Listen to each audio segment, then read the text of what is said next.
Hello, fellow homebrewers. JP here, and I want to introduce to you the brand new Brew-Built X1 Conical Series available at More Beer. More Beer sells the highest standard in homebrewing equipment, and the Brew-Built Conicals are just that. They're made from mirror-polished 304 stainless steel, and they come with loads of features that you and I have been looking for. They have a full 2-inch bottom dump valve, which will eliminate your clogging issues, while the sturdy base includes 4 reinforced legs, just like those big Pro tanks do. More Beer also carries the Brew-Built line of options and add-ons like casters, pressure kits, and even external glycol chillers. So you can find out more about the new Brew-Built X1 Conical Unitanks by going over to morebeer.com for detailed videos on the entire line of Brew-Built Conicals. You can trust Brew-Built with your next fermentation, and you can trust More Beer to find the right conical for you. Brew-Built at morebeer.com. Today's Sunday session is brought to you thanks to the fine folks at More Beer. Visit them right now at morebeer.com. Feels like work. Shooting the shit for 2 hours, drinking beer and talking beer. What a wonderful experience. Can we not have the barf bucket near my mixing board?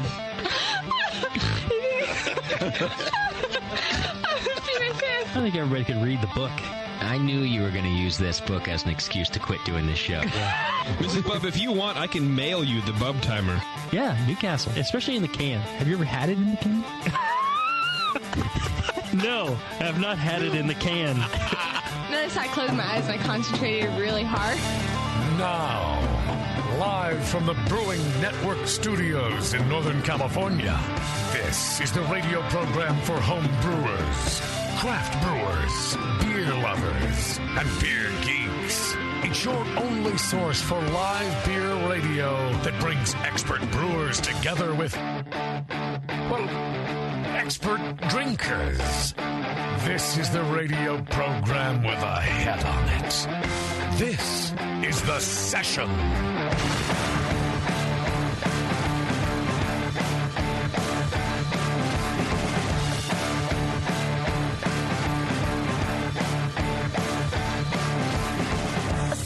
Well, all right. Good evening, everybody, and welcome to the Hop Grenade. Or if you're just driving along in your car, welcome to your car.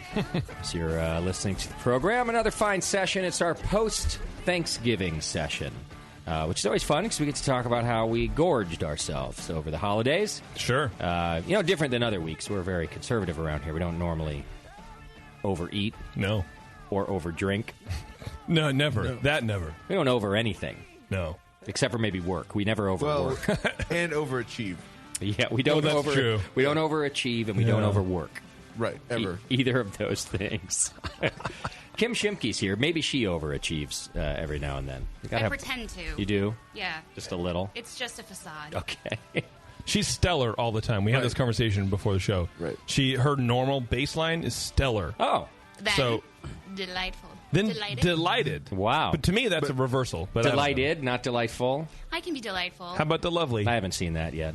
Delovely? Yeah. Isn't that a song? Delightful. I think that's the name of a football player. Delovely Johnson? Yes. Fantastic. Yeah. Yeah, he's Jamarcus's brother. Oh, shit. Delovely. Yeah. You haven't met him? No. All-star player, to be sure. Yeah.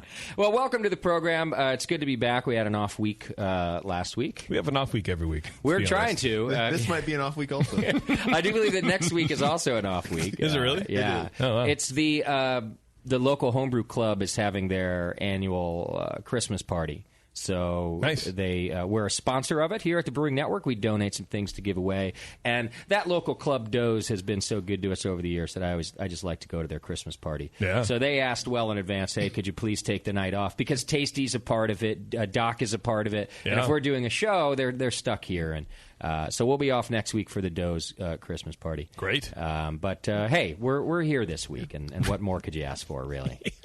Yeah. Besides being here next week, you can't ask for that. That we show up every once in a while, I think, is about the most you could ask for here at the BN. I do want to thank our wonderful sponsor, More Beer, right here in Concord. They share the same city as we do here at the Hop Grenade. Morebeer.com is where you can find them on the web, and as you know, they've been our sponsor since, I think before the beginning of time. Right. Yeah. The Earth was still cooling? Yeah. Yeah. Wow. It's basically before Reagan had retired. Yeah. Yeah. So Reagan basically was born. than in his prenatal years. Right. Well, actually, that's not born. BR. They've been a sponsor since before Regan. Right. BR. So we want to thank them. You can thank them, too, with your hard-earned dollars by shopping for your homebrew ingredients or equipment over there. Just go to morebeer.com and check them out and thank them for us, for bringing you this session and every session. And I know it rings true to them. They love hearing that stuff. Even if you're, when you're placing orders, drop a little note in the comment section. Everyone in customer service loves to see that stuff. They send it up to Chris and Olin to read. It's a big deal, and it really pumps them up and makes them feel good about working customer service, which no one likes to do. Nobody has fun doing that. Yeah, thank them. All right, well, we got a great show planned for you tonight.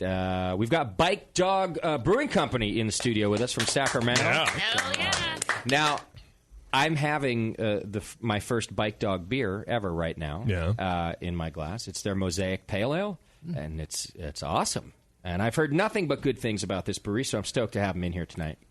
So we'll be talking to them. And, Kim, you're from Sacramento, right? Born and raised in Sacramento. I knew there was something extra white trashy about you when I met you. A little You're off. having visions of the cowbell when the Kings were playing the Lakers, aren't you? That is not who we are all the time. Are you sure? Well, I do own a cowbell, but, Yeah. You're from Sacramento, so you must be excited about this brewery. Oh, I'm so excited. And I've actually been to their location in West Sacramento November of last year, so almost a full year ago, and they've expanded in the meantime. Oh, yeah. Already? That's beautiful. Yeah. Well, and also there's not a lot of amazing beer in Sacramento. Well, at least there wasn't as of 2 years ago. That's true. A lot more has gone in, and Bike Dog is amazing. Their milk stout is really, really good. Their wheat beer was the first beer that I ever had of theirs, and I really enjoyed that one as well. Okay. Well, we've got their milk stout on tap. We've got the Mosaic Pale on tap. I'm not sure. I think we have a third one on, too. I'll ask the guys what that is. But if you want to come down to the Hop Grenade tonight, or I assume sometime this week, we'll still have the beer on tap. You can try it right down here in Concord, or go support them up in Sacramento. Yeah, they have a cool little tasting room, foosball table. You've been there, too? I've been there, too, yeah. Okay. Dog friendly. Do they allow Very spinners? dog friendly. Yeah, there are dog friendly, which is fine, I guess, if you like dogs. But I ran fools on the foosball table. Oh, yeah? Oh, yeah. I think Beardy asks a valid question. What was it? Do they allow spinners out the foosball table? No, well, I don't think it's house. Well, if they know what they're talking about, then they shouldn't allow spinning because it's not in regulations, man. It's not in the rules. But You do they can't have the spin. annoying sign that everybody should just know? Because some people have a really obnoxious that says no spinning. Sign. Oh, really? Yeah. I'm so glad we don't have man. a foosball table here at the Hop Grenade. I'll sell you one. You So want I don't one? have to hear assholes like Beardy asking about spin. what? No spinning. Well, Yes. I mean, Hey! as if you're afraid you're going to get kicked out, sir. I saw you spin. Get the fuck out. You are out. You cannot get in here. You can't. But I'm drinking. I'm just having fun with my friends. They don't care if I spin. Imagine JP and Beardy playing like video games together and having a disagreement. Because I'm imagining it. It's great. How would it sound? A lot like we just did. Why would we ever disagree on anything? Yeah, we're cut from the same cloth. Right. Good The same questions. blind, pasty, pudgy cloth. Cancer-ridden. Whoa. Oh. Too They get soon. out their guidebooks, their pocket guidebooks, which I'm sure are the same. Yeah. There's like standard video gaming. Well, mine's in is this Braille. not correct, or is this? And Yeah. Now, I was talking to the Bike Dog guys just for a minute before the show, and they were asking if they're the first Sacramento area brewery on. And the truth is no, but they're the first one that still exists. And I basically told them we used to have Peter Hoey on the show quite a bit. that's right, in the early Odonata. days. Odonata, but Yeah. before that, he was also with Rubicon. Rubicon. That's still They're around. still around. yeah, Rubicon- Rubicon's still around. Rubicon's still there. Yeah, but without Peter Hoey, I feel like Doesn't count. actually, I don't know. I haven't had their beer in They're years. making some solid beers, Oh, still, good. for sure. Yeah. Monkey knife fight. Okay, all right. So then Rubicon, if they still exist, they're the first. And It is. Yeah, they still I can do. promise you. I mean, if you tell me they exist, Yeah. I guess I'll. Allegedly exist. No, nothing against Rubicon. So then they would be the second or third Sacramento brewery, but the first one we've had on in years. So it's nice to see some new breweries popping up out there, and we're happy to have Bike Dog in here. So come on down and try their beer. We'll be talking to them in just a few minutes. So, hey, how was did everybody have a good Thanksgiving? Yeah, I had a good time. Did anybody have a special beer or something over the weekend that is worth mentioning? Did you guys go out? Celebration, man. That's all I've been drinking. Since Sierra it came out. Celebration? Yeah, and then I found out not only is it an IPA, which goes against everything I stand for in life, just in general. Yeah. But it's almost 7%. It's funny that, you have been ranting so long about that, but almost as long as you've been claiming that Celebration is one of your favorite beers of the year. What a contradiction. It's a conundrum. I don't know what to say. Yeah, it is a conundrum. You are the most interesting man in the universe. Thank you very much. We have it on tap here unless it kicked, but I was drinking it here just over the weekend myself. A bit of Celebration. I still can't believe it's 6.8%. I just can't. It doesn't drink like that. No, it's nice a tasty beer for sure. It hangovers like that, but it doesn't drink like that. I have self-control, so I cut off about 3 or 4, and I don't get that anymore. Justin, thank you. Now, doesn't everybody go out and buy special bottles to share and stuff for Thanksgiving? That's what I normally do. Yeah, I did. Yeah? What'd you have, Moscow? Well, we actually did one of my favorite things to do when you're really going after it is do the big, like Imperial Stout and then sour and switch back and forth, because the big malt beer, after one glass, I'm ready for sour, clear that palate, and then switch right back. So I had 50-50 Bart, barrel-aged, really tasty, and then we had a little Cantillon Classic Goose. Oh, wow. And then we switched to the Drake's Jolly Roger, Yeah. Imperial Stout, and then we went to Rare Barrel Home Sour Home. Jeez. And that was the night, basically. Moscow, you did it right. Yeah. That's a nice night of beer. Not a mess around. And then you passed out. Oh, yeah. somewhere in the middle of the Jolly Roger, I was face down in the beer. Yeah. Jolly Roger is one of those beers that I really enjoy, but it sneaks up on me more than almost any other beer on earth. I have, a couple pints, and then wow, what happened to me? I'm naked. Where am I? Yeah, it's good. I think we're going to have that on tap soon here. What about you, Beardy? What'd you do? Well, I've been stocking up on Heater Allen's Pilsner that you've had here in bottles. I love that at the Hop Pils. Grenade. That's good pills. I brought some home, actually, for the holiday, too. I had the pills with dinner. Yeah, I surprised my wife when I turned out having 3 bottles of the Pilsner in the fridge. I'd just been bringing home 1 week at a time, and then hiding the other ones. Yeah. So that way it's just like, I've only have 1. That's really weird. And by Did she buy it? Thanksgiving, well, until I kept drinking it all day, she kind of figured it out. She's smart, that one. Well, yeah. about keeping track of what you're doing to fuck up. That's true. She does keep track of me.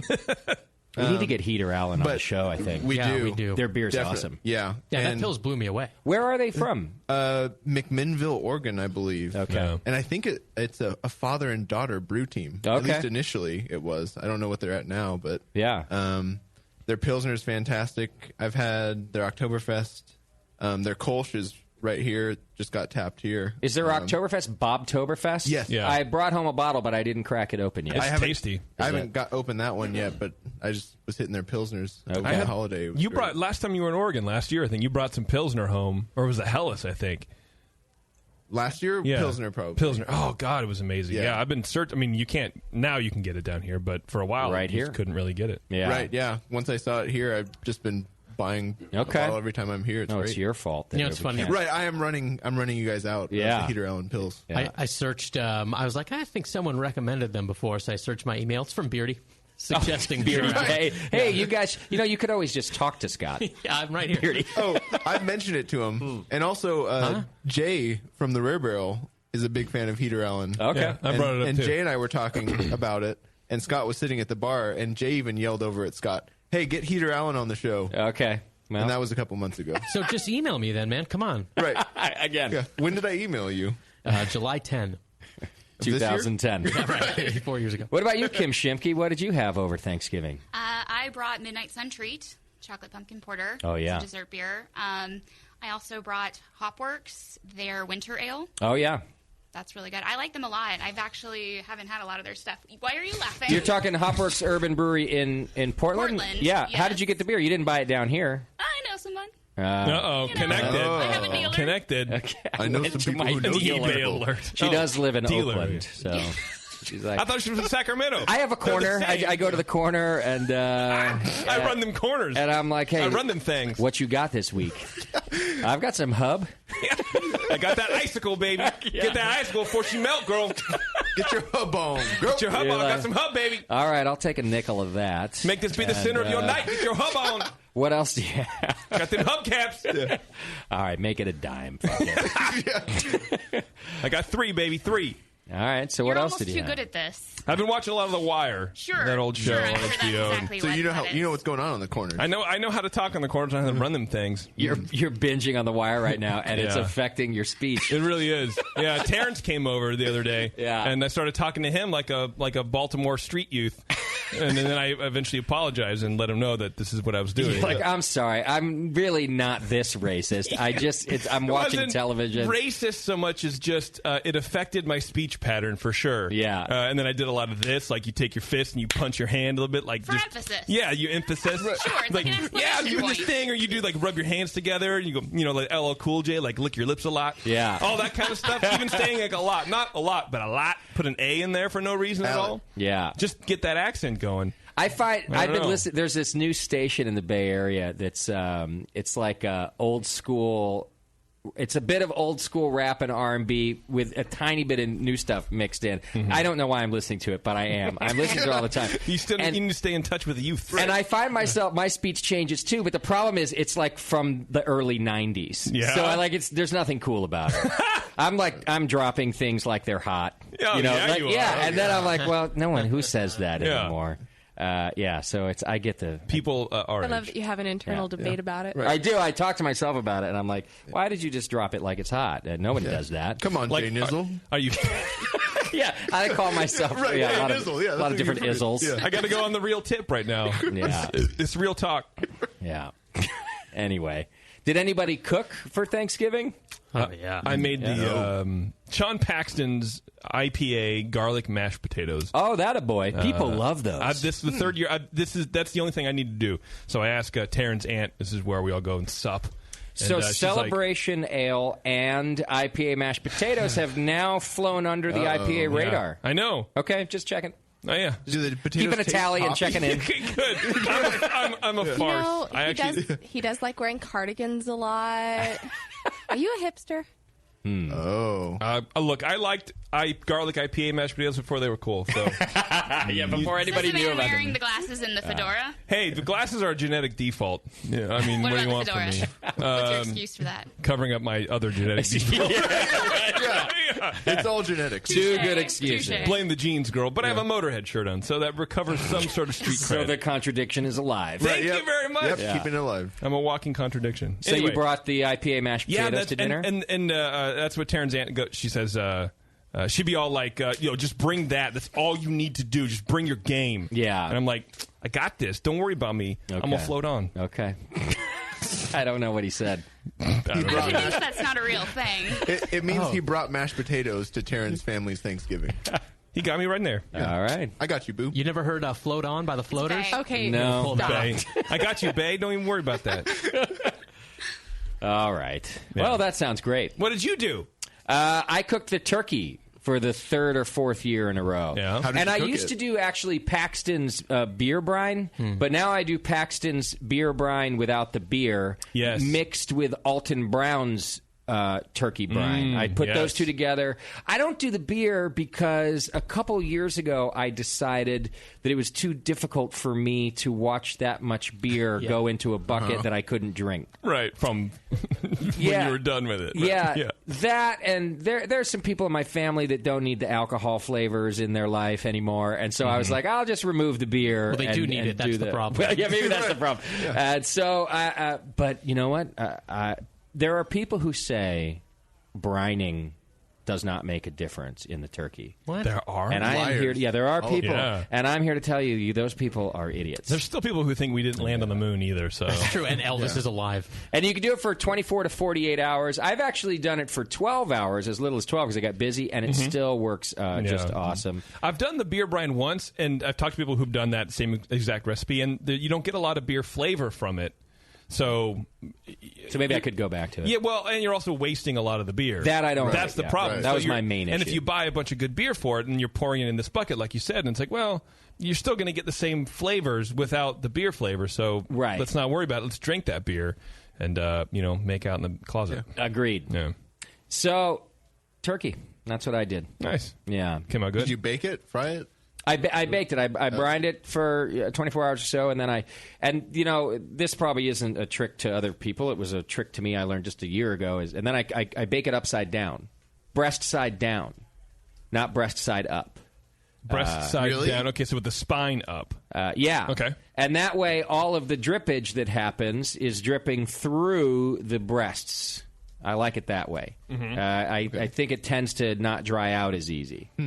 This year, I overcooked it temperature-wise ever so slightly. You're a piece of garbage. It still came out moist and not dry. I do wish I had stopped earlier, but it cooked faster than I expected. I've been spatchcocking a lot of chicken. I was going to ask about that. And I hear that's like the way to go turkey-wise. Because that's the hipster way to cook poultry, I you're a think piece now. of shit. Spatchcock. What's spatchcock? Because you basically you cut the back out, cut the spine out, and you cut the little cartilage underneath the breast, and you fillet it. You break it. Do you snap it down? So and then 2D turkey. Yes, and then you flip it over, and then so you get the skin. All the fat goes through the meat at the same time. Everything gets the same amount of cooking. So let me get this right. You don't need to baste it. You smack it up, flip it, rub it down. Oh, no. Well, the smacking is optional. Got it. But it's really more the flipping and cutting. The bird's going to cook. It's just what happens. The turkey seems too big to spatchcock, at least for my oven. You really spread it out that way. Well, you just get a big roasting pan. Yeah, and then also you don't need that clearance. So for smaller ovens, it works because you don't have that full size turkey. You can cut that down by half. And at that point, you can also grill it. That opens up the grill. Yeah, I did grill it. I grilled 2 turkeys. Nice. I didn't do that. I didn't cut it open though. You did them full. Oh. Yeah, I flipped them a couple of times during the thing, and you got to monitor it, right? Because even with the burners on low, it's still going to overcook it. So you got to kind of turn them off, turn them on, turn them off throughout the afternoon. But they came out beautiful. Oh, I love it. Thanksgiving dinner. It's so good. It is good. And I didn't overeat. Wow. Yeah, I didn't. I tend to not do that because it takes so long to cook that I drink most of the day. So by the time it's dinner, I'm like, man, we were doing shots, and it was terrible. But it was such a great meal, and you're like, I'd rather honestly eat normally and then take some home and then have that leftover. Like last night, I had leftover pecan pie. And it was amazing, and to me, it tastes a lot better. In normal amounts. In normal amounts, but over the course of a couple of days, because you get a lot of those flavors reabsorbing into the meat and all that kind of stuff. And I like flavors. I love flavors. Flavors are actually really the key to tasting stuff. I agree with you. That's what I'm learning a lot. Don't you mean flavor? Isn't that how you say it? What happened? Flavors. That's a little racially charged. Yeah, and I don't really learning. Appreciate that. It's racial. Yeah. I think I might be good until next year, though. I've eaten Thanksgiving food for 9 straight days. Yeah, we did our friends' Thanksgiving that we hosted on Saturday 22. Okay. And then there was a ton of leftover, and I ate it all the way through. Then we hosted my girlfriend's family, and it's been 9 straight days. That's what happens. What about the freezer? Is that not an option? We filled the freezer, and then there was still so much left over. Yeah. Overflow. Scott actually unplugged his freezer because he's a Jew, and he was like, "Well, I mean, it's cold. We don't really outside. use it anyway." Yeah. And let's be honest, I'm never throwing out any food. So. It's really a walk-in closet now. That's where he keeps his hats. Well, since I got into sour beer, I figure mold's just part of the food now. Yeah, right. True that. All right, well, let's get through just a few things. I'm glad it sounds like you all had a nice Thanksgiving. Thank you for sharing your time with us. Here's a few announcements for you. Winter Brews Festival, save the date. It's January 24th. Tickets will be going on sale soon, and you'll get a discount for buying before Christmas and then another discount just for buying in advance. So keep an eye out. I think our website is bnbrewfest.com, so check that out. It's not quite up to date yet, but save the date, Saturday, January 24th. There's nowhere else you need to be except right here in Todos Santos Park. I think we might even do a little VIP hour right here at the Hop Grenade before the event. So if 4 hours of drinking in the park wasn't enough for you, you could add a 5th by coming over here early. We'll let you know about all that on thebrewingnetwork.com.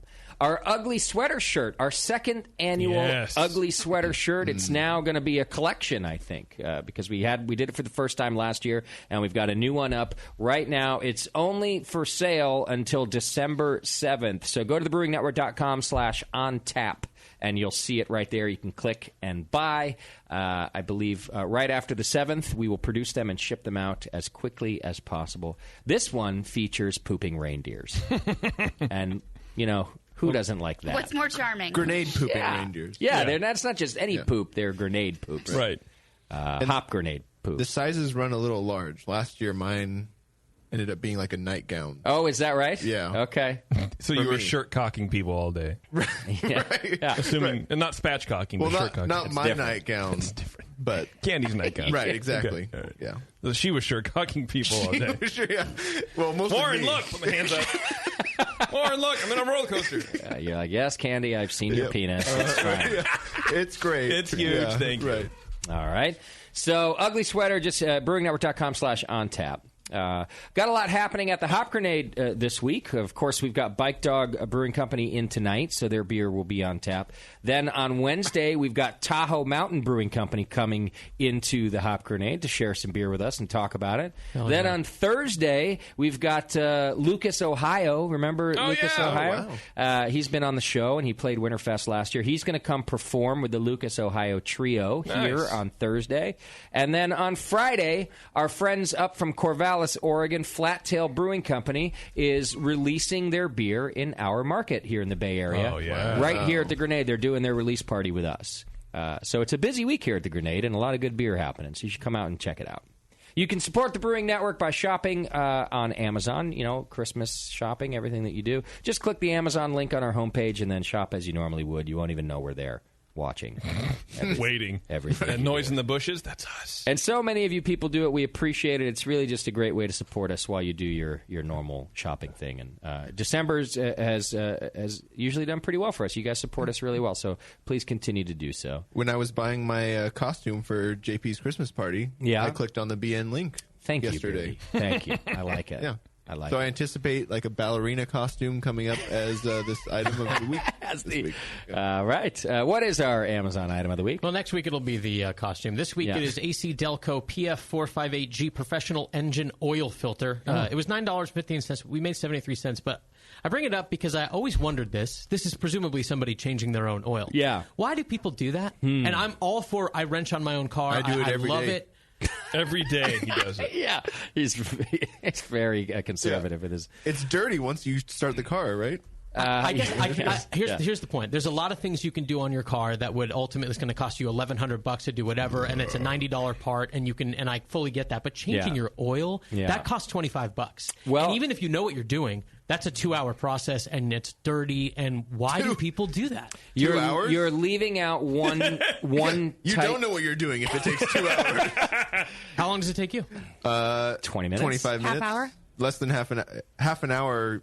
Minimum or maximum. I'm a girl. For sure. Yeah. So you're also leaving out one type of car owner, which is people who own older cars that they don't trust. So my Volkswagen, the Jiffy Lube does not know how to change the oil on a Volkswagen. So I have to do my oil on my 1979 Volkswagen. I see. And I think there are a lot of older people older car owning there are people. A lot of older people. Older car owning people that don't want to take their baby to the Jiffy Lube, Right. where some 18-year-old idiot is gonna, over tighten things. Or Okay, whatever. I'll buy that. Well, there you go. That's my only. I asked the question. I wanted an answer, and I got one. Now my newer cars, There you though, go. like There's the recap. my Honda goes to the Jiffy Lube every time. I don't care. Screw this thing up. Go ahead, try. It's a Honda. Right. Yeah, I did my Honda for a couple of times, and then I'm like, it's $20.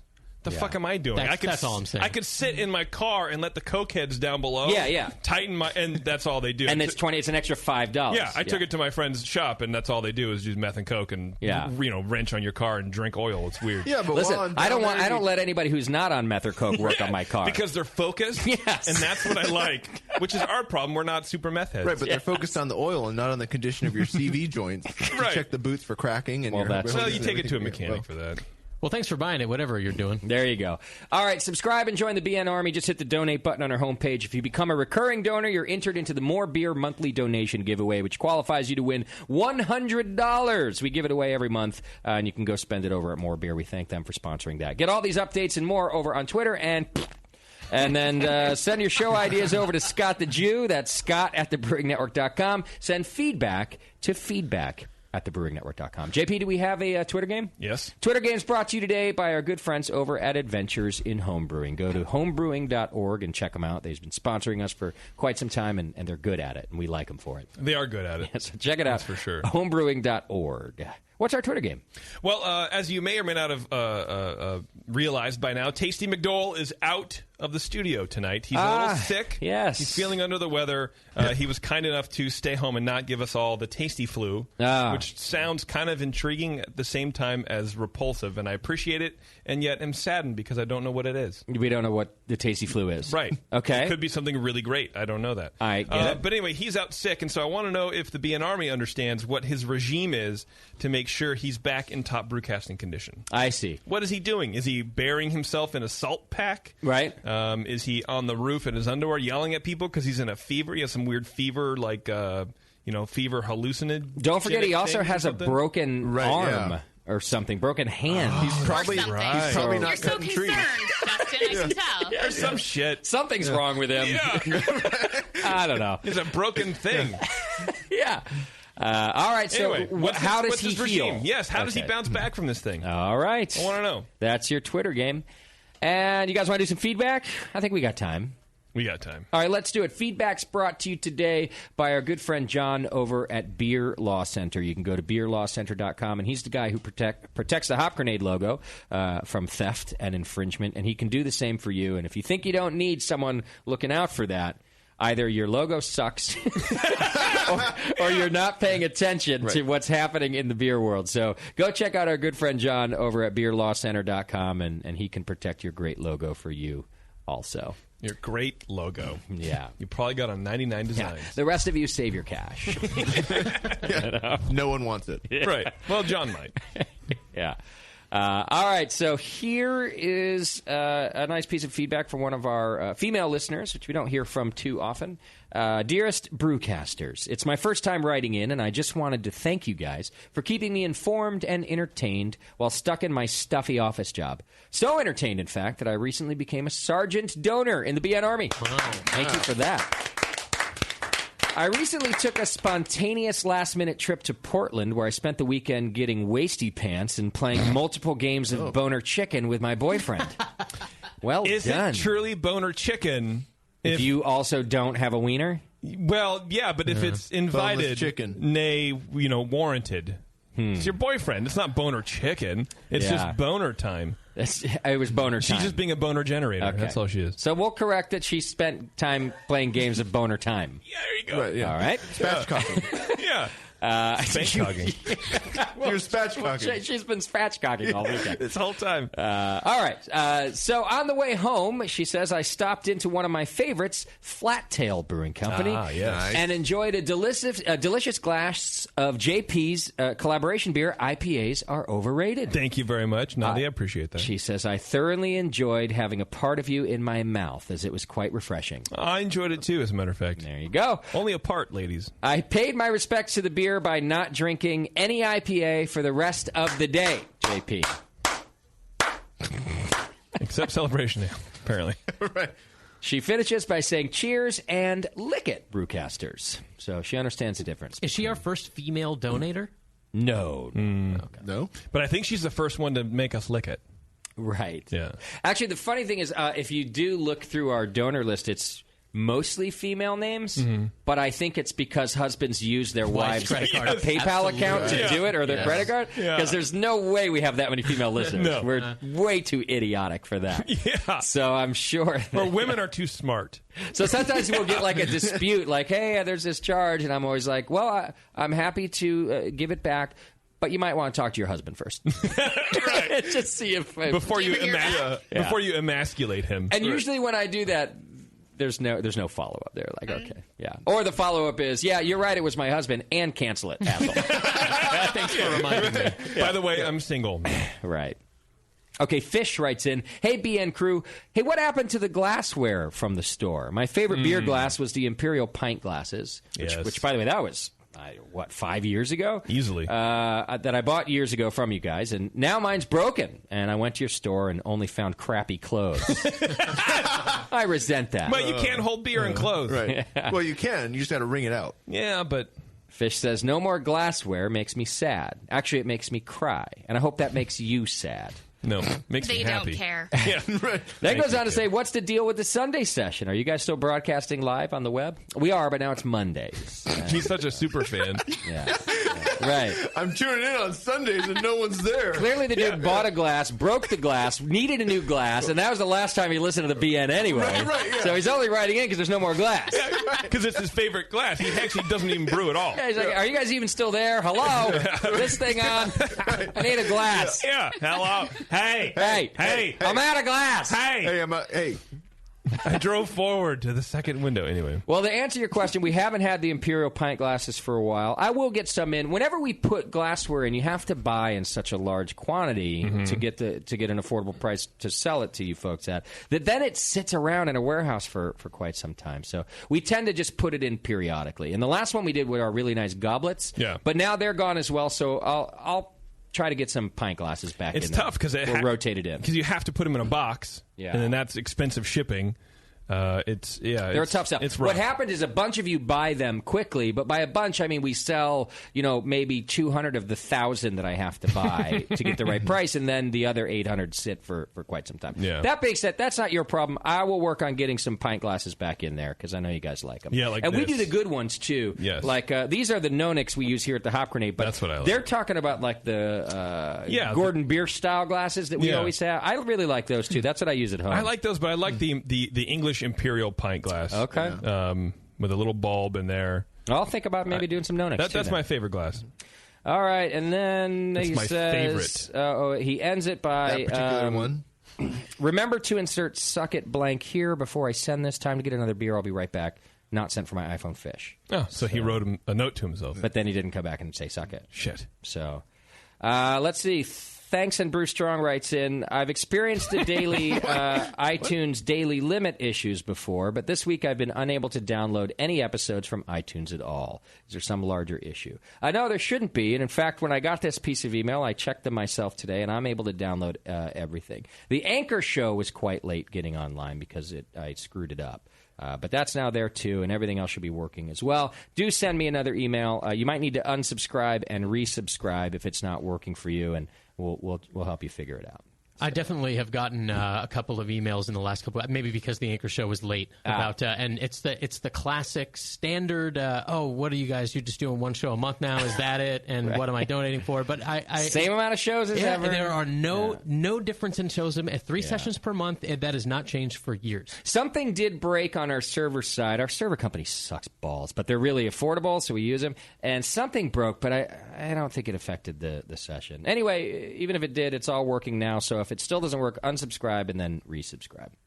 All right, and finally, we've heard back from the committee at the Australian National Homebrewers Conference. Yeah. They wrote into us. They say, hey, good day, Brewcasters and the BN Army. The ANHC committee has finally caught its breath, and they want to say thanks. I'd just like to say a huge thanks to Justin, Nate, Tasty, Push, Nicole, Kate, and Jamie for being a very special part of a great ANHC.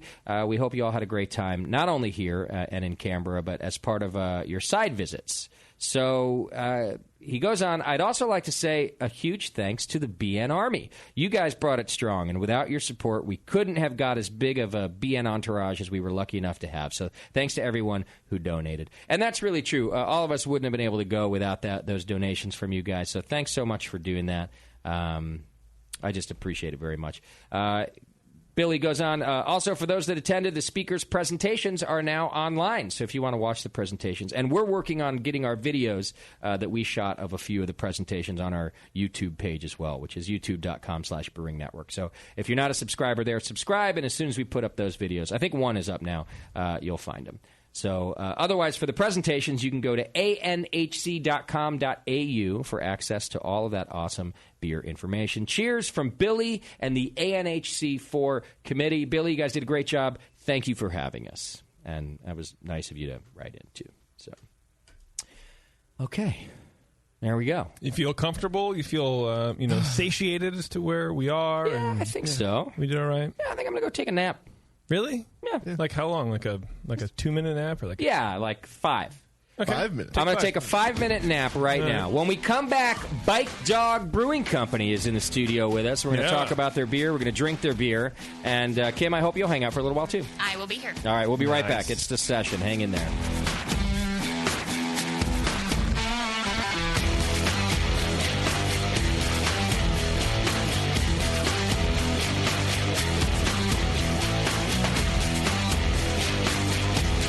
listening to the Brewcasters. On the Brewing Network.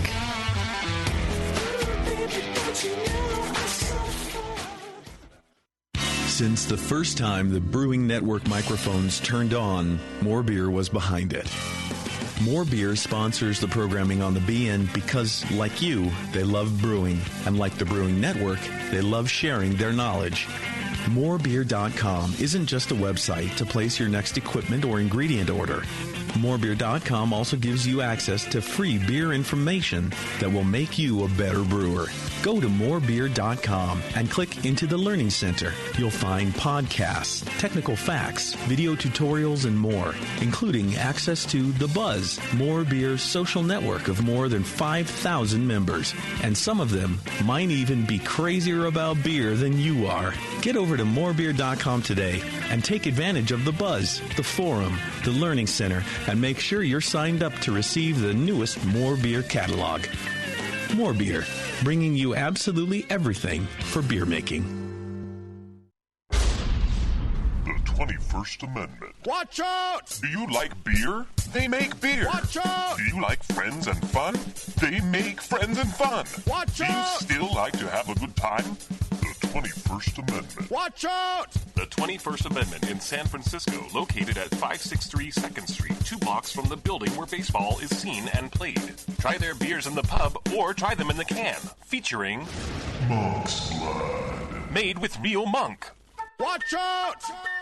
So why not have the best time of your life? Go to the 21A and Sean O'Sullivan will personally greet you with a can of Monk's Blood. The 21st Amendment.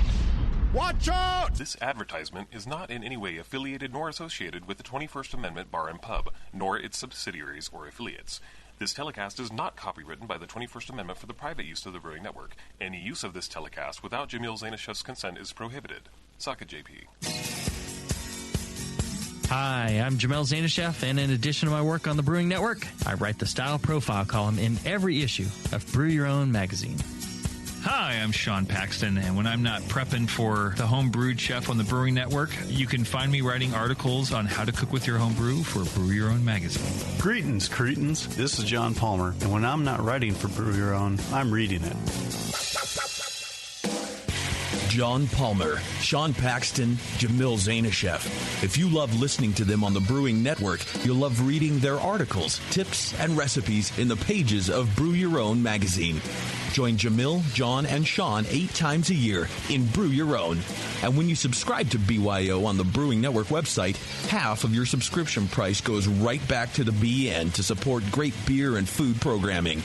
So sign up for Brew Your Own magazine through the BN website today so you can listen and read your way to better homebrew.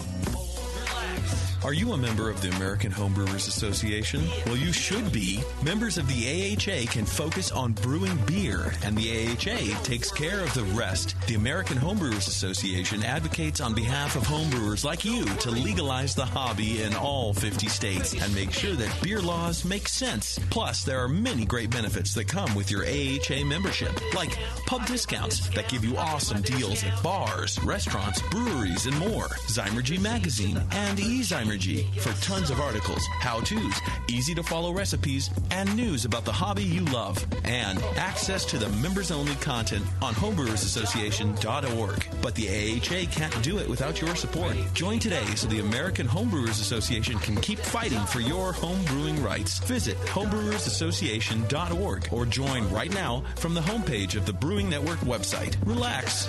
Don't worry. It's the American Homebrewers Association. Hi, I'm Jason Harris, the proud owner here at Keystone Homebrew Supply. We're thrilled to be entering our 20th year of supplying this great industry. And to show you, the Brewing Network Army, how much we appreciate your support, we're offering you 10% off your first order on our website, KeystoneHomebrew.com. Just use coupon code BNARMY at checkout, and I'll get your order out the same day. My goal at Keystone Homebrew Supply has always been to have a complete supply of everything a brewer could want. When you place your order online or when you come into our store, it's It's our goal to have everything on your list and more. One aspect of KeystoneHomebrew.com that we're really excited about is the ability to fulfill customers' exact grain bills. Do you hate to wait? Keystone Homebrew Supply can get your precious yeast and hops to you within just one day if you live between Connecticut and Virginia, and within 2 days east of the Mississippi. KeystoneHomebrew.com. Coupon code PNARMY. I'm Jason Harris, and I approve this message.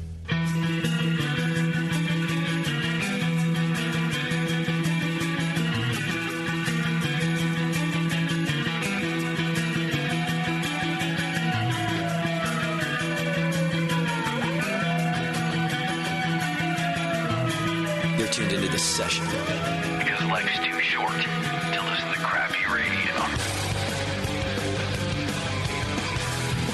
All right. Hey, welcome back to the show. Thanks for hanging out with us. It's a fun night tonight. A lot of people are coming out to see the Bike Dog Boys do their thing. Arnie from Marin Brewing Company came to see us at the Hop Grenade. He's hanging out there, and the lovely Betsy. And we got Jack from Lost Coast. I saw Dave from Stone earlier. A lot of people coming to drink some beer with us, so that's always fun to see. You never know who you're going to run into at the Hop Grenade. They're the beer industry's brewery. There's the comedian's comedian. Yeah. They're the beer guys' beer guys. Yeah. We want to come check these guys out. So we've got, how many Bike Dog beers do we have on tap? 3? Do you guys know? Yeah, 3 right now. We've got 3? Okay. What, the Pale Ale, the Milk Stout, what's the third one? East Coast IPA. Oh, nice. Okay, yeah, I'm drinking the Mosaic Pale Ale, which I want to talk about in a second. So we've got Pete Atwood and AJ Tendick in the studio from Bike Dog up in Sacramento. Really quick, before we dive into the interview, let me, something for you guys to think about, because they're a brand new brewery, and they're going to talk about building a brewery and starting as a professional brewer. And I just want to mention that the Brewers Association has, a great guide for you to do the same thing. It's the Brewers Association's guide to starting your own brewery, and it can help you plan to open a thriving, quality-oriented brewery. It's written by Dick Cantwell, who's the founder of Elysian Brewing Company. He's a great guy, and he knows what he's doing, and Elysian makes wonderful beer. And he covers ingredients, financing, business plans, quality assurance, distribution, wastewater, sustainability practices. You name it, it's in this guide. And it's for prospective brew pub and packaging brewery owners alike. And Cantwell really walks you through the whole thing. It's a brand new edition, I think, this year or the last year. And this one is their brand new edition, yeah. And it's got a lot of good information. Yeah. I've been reading through it. Oh, you have? Yeah. Oh, looking to start your own brewery, Beardy? Whoa. Let's not go there. I'm advising my client to not... Not answer that question? Yeah. Well, JP said he got a new Braille book, and it turns out that's what it is. So it's the BA's branching out into new forms of publishing. Well, you can go over to brewerspublications.com and check it out. It's the Brewers Association's guide to starting your own brewery, and I think it'll help you do this. So as you're listening to our guest tonight and you want to do your own thing, you're going to need more resources, and we always recommend going to school, too, by the way. But if you want to just sit around and read a book, then this will help you, too. All right. If you want to sit around and dream. Yeah, sit around dreaming about it. Spend $80 and dream. Yeah. Sure. Everyone needs a book. You should have the book anyway, actually. You could drink on the couch while you read the book. Yeah, See? There you go. All right, so once again, we've got Pete and AJ in from Bike Dog Brewing Company. And, why don't we just start with the simple stuff? Let's start with the name. What's the concept behind your brewery? Why is it Bike Dog Brewing? Well, I've got a marketing background, and so I try to take a real formulaic approach to the process of this. And so we started thinking about, what are we passionate about? We get this huge Excel spreadsheets, just lists and lists of hop names, Sacramento names, this, that, and the other thing. And eventually, one of the partners who's not here, Rafe, takes a look at it and was like, "Geez, we got a lot of bike dog, or we got a lot of bike stuff on here. We got a lot of dog stuff on here." And just kind of made a throwaway comment of "Yeah, well, let's just call it Bike Dog." And we all kind of had a stupid chuckle, and then the next day we all kind of looked at each other and said, "That's it, right? Kind of works. This works. We're done. Okay, we found our name, right? Let's call the lawyer and make sure it's actually available." And I'm actually a bit surprised it was available. It does seem like it seems like a Portland for sure shot, right? It has to be somewhere. Bike Dog, claimed slam it, dunk, called it. Yeah. I think fixed gear dog. Right. That's the Portland one. Fixed gear Chihuahua, or fixed gear goat. Knowing there's people weirdos in Portland, but it seems like one of those names that it's just a natural fit for the craft beer scene, right? Well, and the logo works really well too. It's a dog with 2 wheels on its paws. It's very nice. Yeah, our new business model is not actually make any more beer than we have to and just sell T-shirts. Yeah, good idea. It really works. After year 9.5, it starts paying off for you. Trust us, we know. I'm pretty sure that Kim Shimke posted like a breasty shot today of your T-shirt or something. I'm sorry, what? What's this website? Hold on a second. Let's yeah, go you didn't know that? You Who's to say that's me? Well, I was There's just no face guessing. in that photo. I guess you're right. It could have been anybody, but it's on our social media, and she was promoting that you guys were going to be here, and whoever was in the photo had a nice Bike Dog shirt, and the logo looked great. That's all I'm saying. It looks great stretched out. It was a great picture of me. You're right, Justin. Thank you. It was Beardy just pulled the beard all the way back. So. So the T-shirts must be selling well. And I think don't mind me, Kim, as I match moles for the rest of the show. You're like, oh yeah, well that one's an inch in the wrong. How do you screenshot? Shift Command 4, I think is what it is. Okay.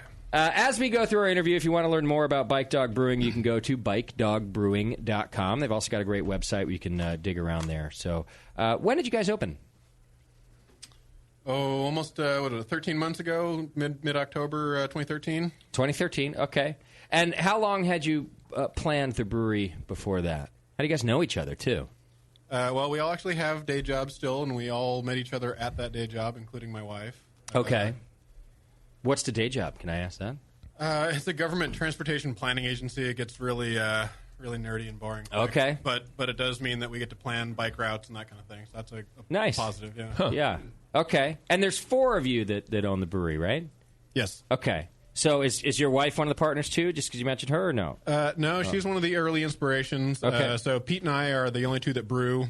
Okay. And then we've got 2 other partners, Sage Smith, who was out here a few weeks ago, I think, doing a bike promo, and then Rafe Porter. Got it. And why start a brewery? You guys had these other jobs. Were you all homebrewers together, or just Pete and I? And then my wife and Rafe would kind of sit around the water cooler and like whatever the trendy Portland bar of the year was. It was like their next big claim to fame. You know, it was the Barcade, which funny enough is coming to Sacramento next year. That's interesting. I thought Barcade was a bar in New York. There's a new one down in San Diego. It was a lot of fun in North Park that I went to a couple months ago. But yeah, no, is it a bar and an arcade? Yeah, it was playing like Teenage Mutant Ninja Turtles. Yeah. Do they have pinball? So maybe they're branching out. They did. When I went to the one in New York, it was like asteroids and pinball.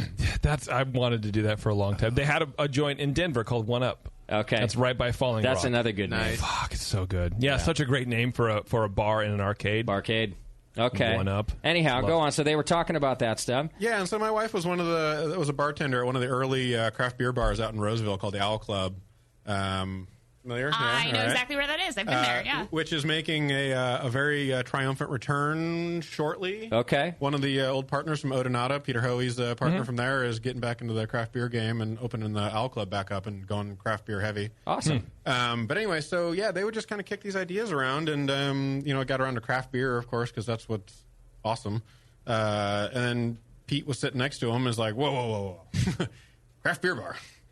Let's do our own brewery, too. And then it kind of quickly got into be like, well, now it's not going to be a brewery and a craft beer bar. It's just going to be a brewery. And then then my wife kind of backed out, and I got in heavier because I was get more on the brewing experience. And then both my wife and Rafe's wife got pregnant like within weeks of each other. Uh-oh. And so we were trying to... Different guys? Congratulations to both of you. I don't know. So yeah, we were trying to figure out how to like not tell Pete because it was still pretty early. It's like, we need to drag our feet for another 6 months here. Meanwhile, Pete's like, look, I knocked up both your wives. I think we ought to just go into business together. Let's just do this. Hey, you guys take care of the babies. This is a part of partnership, right? It's a co-op. Don't worry about it. We're a tight-knit group. Yeah, but on the back end. I got to ask you this, just to back up for a second. If you had beer bar on the table and then brewery comes on the table, why did you choose brewery over a retail beer bar? I was a home brewer at the time. Okay. And, brewing beer was my passion, and there was no other choice. Cool. And that's what I was hoping you'd say, because sometimes it's really just a financial decision, too. So I like to hear that. It's just you were more passionate about making beer than just selling other people's beer. Yeah, we weren't smart enough to make that a financial decision. I see. Yeah. How big is your brew house? We have a 3.5 barrel system when we're pushing it. Actually, I was listening to one of your old shows from Triple Voodoo, so we have actually the same manufacturer. Portland Kettle Works. Okay. As they do. Little teeny direct fired. Looks like a giant Brutus system, like you'd have in your backyard, but much bigger. Okay. And you have a tasting room at the brewery as well? Yeah, tasting room takes about half our space, for better or for worse. Pete and I have to, every day when we brew, have to like wheel out the keg washer, wheel out the empty bright tank, and create a little elbow room, get into the brew house, and then get rolling. So Sacramento. Now, obviously, it's a city. It's a big city. But I look at it like a... What? I see where this is going. Yeah. No, I'm actually going to compliment it. Sacramento's finally. a place. Right? Actually. And take this compliment now, because maybe there won't be more, but it kind of seems to me like it functions like a small town. It seems small, and it seems like a community. So what I'm getting at is having a small brewery like that, where you have to wheel the gear out into the tasting room a little bit, kind of fits really well in a place like Sacramento. Yeah, well, actually, we're technically in West Sacramento, which actually makes it fit even more so. Okay. West Sac's always kind of been the ugly stepchild of Sacramento. So if you kind of think mediocre things of Sacramento, you can only imagine what you think of West Sacramento. You're not helping the cause here, AJ. Right. But no, and I was just telling Kim earlier, it's like, Sacramento is this like amazing place where the town proper is 500,000, the area is 2.2 million. So there's actually getting to be enough population now where we're getting just like amazing chefs are coming in. The brewery scene is starting to come up, both on the brewery side as well as the beer bar side. You're starting to get restaurants that, it feels a little bit like walking up and down 30th Street in San Diego, where you're just like, oh man, this restaurant is amazing. Yeah. Oh, and they happen to have the 16 best taps in town. Everything's starting to kind of come together. The biking scene is fantastic. It's really easy to get around. Okay. It's just like this kind of, nice, not San Francisco feel at all, but, it's nice. It's like the place where you want to live and raise your kids and actually still feel comfortable. Sure. Do all of those people know how hot it gets in the summertime? Why are people still moving there? It's affordable, for one. Yeah. That's the one thing I will give it. Yeah. I read that you guys had like 1,000 people come out to your grand opening. It was a little bit of a zoo. That's awesome, though, especially for a brewery of your size. How did 1,000 people come out? Did you guys have good publicity or just a big network of friends? What happened? I pat myself on the back a little bit. Sage did our logo, so I'll give that pat on the back to him. But and I'll pat AG's back too. Yeah, yeah, good. You scratch my back. Good marketing, good outreach. Like early on, we kind of engaged people in a different way than really breweries had in Sacramento. Really active in the social media. Give me an example of that, just if you don't mind, for other aspiring pros.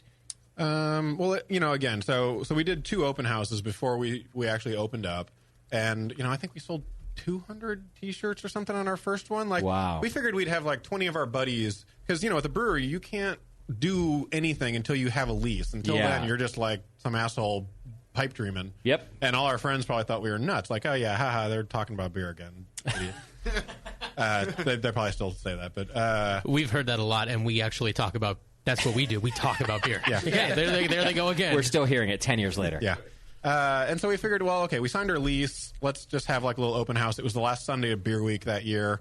Let's roll up the doors, and like we put up some we made sawhorses and put up like a plywood bar and had a couple homebrew kegs or whatever. And 200 people rolled through. Wow. Wait, no. Yeah, 200 or 300 people rolled through, so it'll hold 100 T-shirts, I think it was, maybe. That's a lot of T-shirts. Yeah, in like 2 or 3 hours. So we were just like flabbergasted, and so we did that. That was a lot of fun. But again, it was like we had 500 people on Facebook that were already kind of getting engaged with us, and before we started, we had already kind of leapfrog on the social media thing, which that's all sort of a game. But we had leapfrog people that had been in the business for 10 years in Sacramento, and not by paying for stuff. It was by engaging people with nice looking artwork, actually responding to the things that they say. Okay.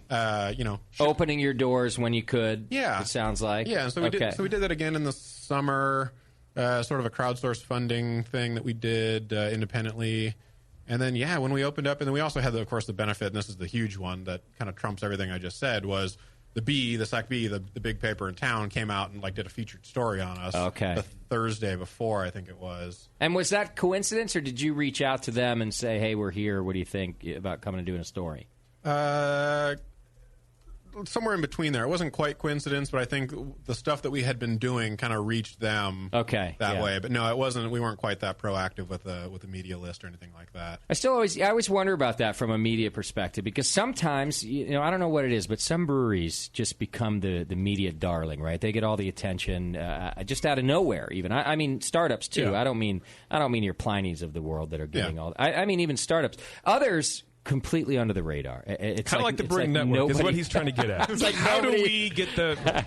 So I'm always just fascinated what people do differently to get the attention of the media. Yeah, well, I mean, I think it's... Murder. It's not quite that easy. It's not just the media, right? As like we talk to the media just like we talk to anybody else, and that's in an engaging way. I think the one that I always see is like Modern Times out of San Diego.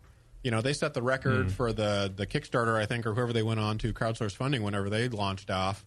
And it wasn't because anyone necessarily had their beer, right? But the way that they spoke, the design that they did. I mean, they hired an amazing designer out of Austin to do their stuff, which looks impeccable. Yeah. I think a lot of it is kind of luck, too, is when your story first kind of breaks. Yeah. Minutes can make the difference. And I think everyone tries in the marketing game to find that time through analytics and whatever. But sometimes just the heartbeat of whatever industry you're trying to break into, you just catch a break. I do think that's true, but when the luck hits, I actually totally agree with AJ. If your stuff then looks amazing, and you've spoken well about it, and there aren't a bunch of holes in the deal, because you got to capitalize on the luck, I guess. Is what I mean. Well, you have to have that in place for the luck to hit. Yeah. So the luck can hit, and then you're right. If you don't look good, if you don't know what you're doing, that's going to be very clear. But if the luck hits and you kind of get picked up by some other aggregate site or whatever and taken off, and people go, wow, this looks amazing, this label looks great, their interview that they give, they were really well spoken, they were very eloquent, and I understood exactly what they're after. A lot of planning, a little for luck. Sure. Here's the numbers. Polished on the outside is, I guess, the point. The numbers from Modern Times Kickstarter was $65,000 raised from a $40,000 goal from 645 backers, which is like $10 per person from a ton of people. Which that's like the ideal model, right? That's what you're hoping for from a kick. I guess you're just hoping to hit your goal. But if you can just reach a ton of people to kick $5-10 a piece, that's huge. That's nice. You guys killed it on Kickstarter too, didn't you? We Kickstarter, you can't actually give away alcohol, so how are you going to start a brewery and not give away some alcohol? So, so what'd you do? We just did it on our own. Your own? Oh, I thought you guys did a crowdfunding campaign. You didn't? No, we did, but we just we put it up on our own page. We've got Sage is an amazing designer, and he made a website and said, "Hey, give us $250, and this is what you get back over the course of a year." And I see, and it was great because we actually built regulars out of that. I mean, so we gave away a pint a week kind of a thing, or it's the way the ABC sees it, it's prepaid, it's not free. I mean, so we see these people every other week, and it was fantastic. It really it helped us kind of solidify kind of early bought-in crowd. Fan base. How far in advance were you doing the open houses before you actually got beer moving? Because I think one thing that hurts breweries that are trying to open is that either the newspaper or somebody catches wind and wants to do a piece on them, and then they do it, and they get a following for the meantime, but then something in the opening process slows them down, and then that just kind of peters out. And then when they actually open, everyone's like, oh, they're still not open, kind of thing. Like, what's wrong with them? Right, they must be, or just have forgotten about them. Like, oh, them? Okay, cool.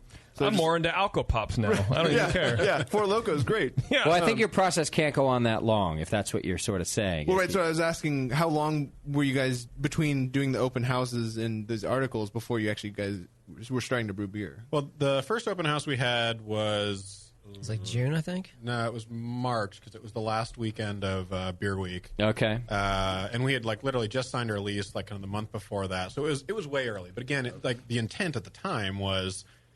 our buddies are going to come out, and it kind of blew up a little bit. But it was sort of that small group. It wasn't a newspaper article or anything. The newspaper article came literally the week before we were going to open. So we were fortunate in that. It wasn't like this big hype, and then we strung people out for 4 months or something. Sure. And then, the open house was late summer, and a lot of that was kind of around the crowdfunding thing.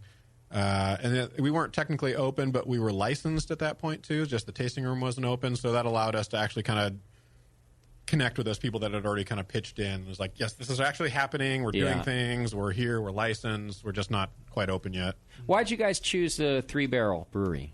It's the cash we had in our pocket. Is that right? Yep. Okay. You just went for whatever you raised and whatever you could put in. Did you put in money yourselves as partners too? Yeah. Yes. I mean, the upside is that we're debt free. The downside is that we have a 3.5 barrel system. I see. Okay. Do you guys have double size ferment, like 7-barrel fermenters? Or yeah, we've got 4 of them now. We're about to buy 2 15s. So we're really really kill ourselves. Five brews to fill 15? It's a 3.5, so it should be 4, and we'll get 14 out of it. Just leave some headspace. So what do you do? Brew a couple times a week, but you brew multiple batches every time you do? Yeah, we the system started as a 3-barrel, and we called up Portland Kettle Works and got a taller kettle to get 3.5 out of it, and then recommissioned the original kettle, topped it off with some extra stainless, and made it a whirlpool. So that helped cut down on the brew days a little bit. Okay. So yeah, pretty much every time we brew is a double brew. It's just for the time it takes. We can knock out 2 batches in 9 hours versus 1 batch in about 6. So it's like, well, why not? So what about your building? Some people will buy smaller equipment like you folks did and then get a bit of a larger building so they can keep adding fermenters and stay there if they have to replace the system. Did you guys go that route, or if you keep growing like you are, you'll have to move as well? Yeah, that's a hell of a question right now. That's the $1 million You're still not question. sure, yeah. Yeah, no, we don't know. We're sort of in that weird spot where we've had a good friend in the local beer industry kind of give us an offer that hasn't quite solidified to maybe do an alternating proprietorship. Okay, which would allow us to grow exponentially very rapidly. Yeah, we're also just looking to grow ourselves, which would likely require another building to make that happen. How big are you guys currently, square footage wise? 2,500 or 600 internal. Okay, and half of that's tasting room. Yeah, like 800 or 900 square feet or something is actually brew house space, yeah. Did you guys worry about that opening up? Like, I feel like when you're starting a brewery, it costs so much that your primary worry is that it costs so much. but then maybe your secondary worry is, this is what we can afford. What if we're a success? Like, what then? Did you guys worry about if you were going to have the capacity? No, I think we just...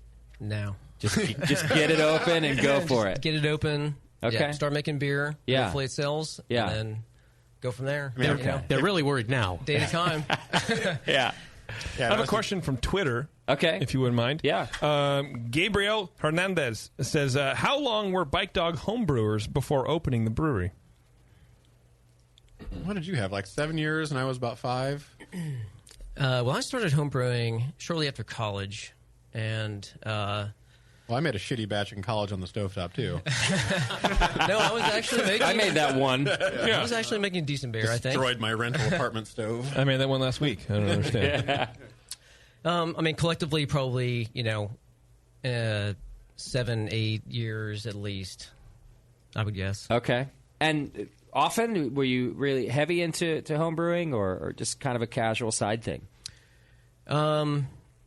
Casual side thing. Yeah. At first. Okay. Like I said, right out of college. And then, life sort of took its own direction. Got back into it, a while later. Okay. You knocked and brought up, didn't you? That's what it was. Knocked and brought up. And then Bros always cut into the homebrewing ton. They do. Yeah. Well, let me tell you why I think this question is particularly important for you guys, or why it matters, is people are just raving about your beer. And you haven't been around for that long. So a lot of times when the beer comes out really good right out the gate, it's because there's a lot of experience, or whether that be home brewing or even some other pro experience. You guys seem to have come out of the gate with some really damn good beer, but maybe with limited brewing experience, I guess, is why they might be asking. What do you think about that? I think we're lucky. How'd you get that beer so goddamn good? Well, I am going to brewing school in June of 2015. Okay. I love the way, see, you guys do this like I would do it. Backwards. Let's open the brewery and then figure out how to do it. But you're doing great, so no one can say shit about it. That's what I really like about it, too. Trial and error method. Because the beer tastes fantastic, so no one can say shit about your experience. I just think it's interesting for our listeners, to hear about it. What I would say is, you know what you like to drink, right? And so you make it your priority to figure out how to make that happen. Okay. We all live in Northern California. We're all familiar with Pliny the Elder. Yeah. And, Vinny is very generous in the way that he tells you exactly what you need to do to make that beer. Totally. Yeah. And, if there's a beer that you like, go out there, and if it takes you 50 batches to get it down, you'll figure it out. And, Okay. and that's all it takes. And Yeah. brew what you like. And that's how you're going to learn, right? Exactly. Is you crack that recipe, or maybe you'll learn something different. Maybe you'll make something better that you like a lot more. But I like when professional brewers give recipes and give advice and all that kind of stuff. It's not so secret. It's not so much of a mystery, because you're teaching me through the way that you build your recipe. And some home brewers will take that recipe and they go, well, this is what this person says. I need 0.5 grams of this fucking shit. But the people who want to learn about brewing will take that and adapt that, and it's just like cooking. Yeah, you took Alton Brown's thing and Sean Paxton's thing, and you merged them together and made some other unique thing that no one else that you know of. Sure. So you shouldn't be afraid to give out the info, because to become really good at it, you got to do your own thing with it anyway. Well, that's how you teach people, and people have a different approach for different recipes. Yeah. And it's always going to be something different. And if you can learn something from that, take someone else's recipe, make it your own. That's how you learn. Learn from it. I wonder if there's a correlation, do you think, between willingness to give out information and success? Like, because what does Vinny care if he can give 1 million people the Pliny recipe? It's not going to affect demand for that product at all. Yeah. And I mean, for the most part, people are pretty open on this show, right? But we do run into brewers who are a little secretive. So I wonder if there's a correlation. Like, is it the more successful you are, the less you're... I think they're old school brewers. I think the people who are super closed kimono, as Jamil would say, I think they're more old school, aren't they? I don't know. There's only a couple. There's really only been a couple. It's not a lot. I don't think we could draw the correlation. I see what you're getting at. One of them I can think of is New Glarus came on, and they were pretty tight-lipped about some stuff, and they're doing fantastic. So the correlation doesn't work there, but maybe there are some others. I do think that in general your willingness to work with your colleagues, the people that are in your industry, sort of extends everywhere, right? So Vinny has a lot of friends in the brewing industry because he's not a dick. And because he happens to make some of the best beer on the planet. I do think there's another part of the equation with you two, though, that is important about the brewing the beer that you want. I have in my notes that you guys dumped a couple of those early batches. And I've always said on this show to home brewers, and I think it should be the same with pro brewers, it's not just knowing the beer that you want, but it's being incredibly honest with yourself about what that beer tastes like once you've brewed it. I think that's maybe the problem with some of the home brewers is, your buddies tell you it tastes great. But it's free. Yeah, and if you don't either have the palate or have the kind of self-awareness to know what needs to change, like if you kind of surround yourself with yes men beer buddies that don't really know beer necessarily, then you're not necessarily going to be improving. Yeah. So but it's the same thing. You got to be truthful with yourself, and this I think cannot be discounted for those who haven't gone to brewing school or who haven't entered a bunch of brewing competitions where you got some really valuable feedback. You have to be able to tell yourself that your beer sucked, and get rid of it. As a consumer, to me, that some people think, oh, well, they dumped a batch, they must not be good at what they do. But to me, it's if they dumped a batch, that means they care enough about releasing a quality product that if it's not good enough, they'll get rid of it and make it again better. Not only do they sell it, not only do they care enough, but they know enough. Right, exactly. And I think that's part of the problem is, part of the problem early on in the brewing world is that people didn't really know. But I think now there's a lot of information out there, and I don't know if you guys can speak on how you were educated with off flavors and what does a beer taste like when it's bad to you, and give us an example of one of these beers you had to dump in the beginning. So we had two occasions. Both were there's never a good time to dump a batch, right? But no, man. But, before you brew it, that's when I do. That's a miserable day. But the two times it happened were right in the middle of beer week when we were already getting sucked dry, and then right as we were opening up and we're going to be sucked dry. So the first one was our second batch of our American wheat. And, first batches were taking a pretty good stab at what we thought our efficiency was going to be, both scaling up in bitterness extraction stuff out of hops, and then as well as just the mash tun. And I think brand new system, don't quite know what we're doing here. Hitting finishing gravities is real hard when you're just taking shots in the dark like that. Yeah. Exactly. If I change a fitting on my hose, I fuck up my beer. So you should stop wearing pantyhose. It doesn't really become you at all. Yeah. And so our first batch of wheat, it's an American wheat, so it's got a little bit of that kind of nice yeasty flavor to it, but it's not at all that banana clove that you get out of hef. Okay. But the first batch we did was darn near a hoppy pale ale. And it's well, that's a little more than we wanted it to be. So we dialed it back down, and changed the efficiencies a little bit in the grain, and it was a bitter mess, the second batch. And Pete and I just like stared at each other for like 3 minutes. It's like, oh, seriously? Oh, we have to, right? Yeah, we have to. We can't serve this. Did it get infected, or just wrong ingredients? No, it was bitter. It just didn't taste right. It was like we altered the ratios, kind of figuring out the efficiencies of the system. Yeah, my 5% we turned into a 6% the first time around, but it was good. But it tasted good. That's all right. That's tolerable. Yeah. And 5 to 6. And then my second one was, the same bitterness, but a 4.5%. I see. Just a little too bitter, a little too thin. West Coast wheat, dude. That's a new style. Yeah. You invented session wheat. Caring about first impression says a lot. I mean, especially during your opener and everything, if you're dumping a batch for that. Because you do have the leeway of, well, it's our first batches, so we're just learning. Learn with us, customers. Right. But you guys cared enough to be like, no, we want our beers to taste this way. And I just think that having that presence of mind is, I bring it up because it just doesn't happen everywhere. You can become kind of enamored with your own thing. You guys had spent a lot of money on this brewery. You're following your dream. Here's our first beer.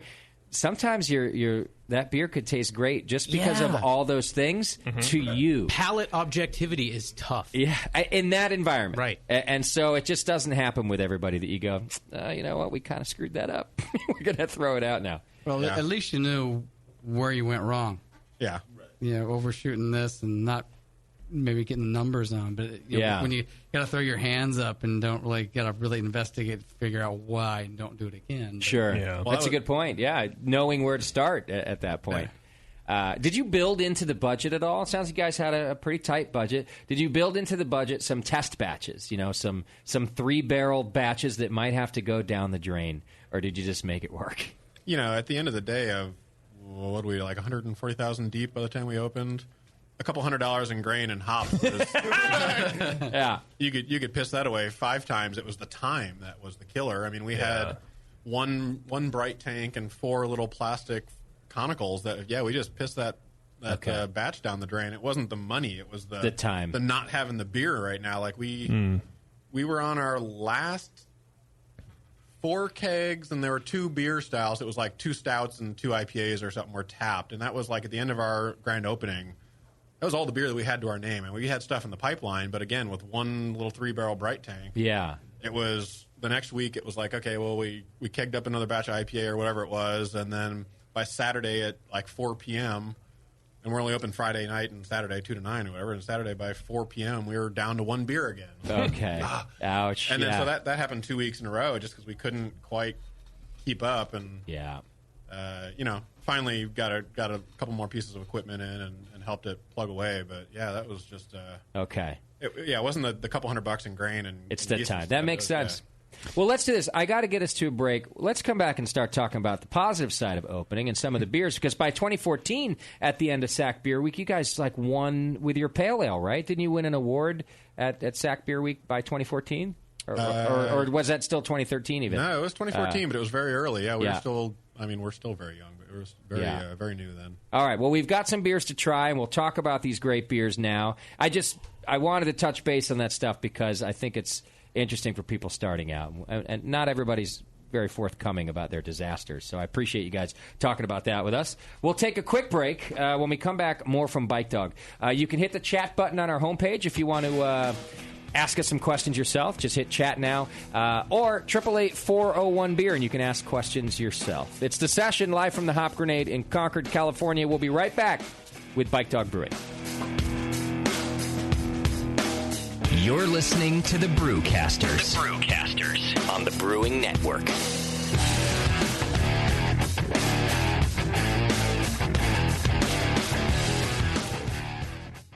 Have you ever dreamed of attending the World Brewing Academy? This year, thanks to Lallemand and Danstar, one lucky brewer will make that dream a reality for free.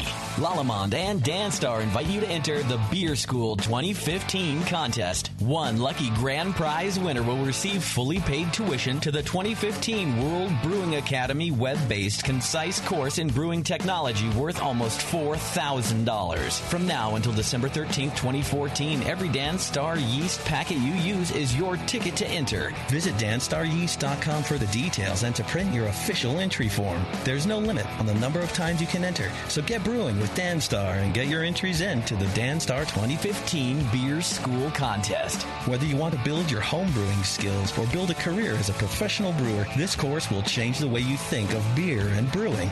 Enter at danstaryeast.com and get the dry yeast advantage with Danstar and Lallemand Premium Brewing Yeast, and enter to win.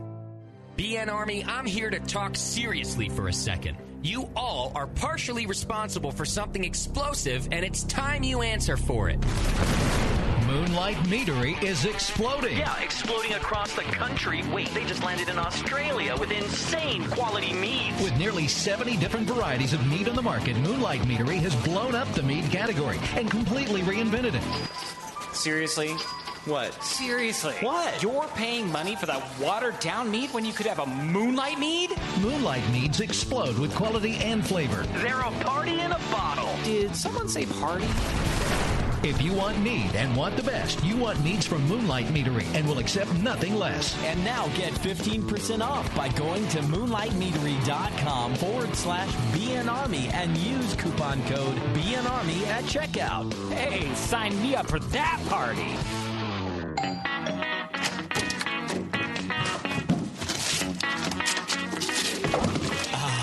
What'd you get? More brewing ingredients? Yep. You know what I love about Brewmaster's Warehouse? The $6.99 shipping? Well, yeah, but... Oh, the in-store classes for beginning brewers. Yeah, that's cool, but... Oh, the Brew Builder. Creating and saving your recipes online is awesome! No, yes, but... The cheese-making supplies. No. Oh, the wine-making supplies. Oh, the distilling equipment and liquor flavorings. All that stuff is awesome, yes, but what I really love is that the guy who runs it is totally hot. And that Brew Builder software is awesome. Oh, yeah. Brewmaster's Warehouse brings you flat rate shipping on great equipment and ingredients to make beer, wine, cheese, and spirits at brewmasterswarehouse.com. And if you're in Georgia, stop by Brewmaster's Warehouse Monday through Saturday from 10 to 6. Visit brewmasterswarehouse.com today because it's totally hot. Oh, yeah. A few things happened 30 years ago. ARPANET migrated to TCP/IP, and the Internet was born. Revenge of the Jedi was renamed Return of the Jedi and opened in theaters. Mila Kunis and Emily Blunt were born, beginning a rad fantasy in my mind.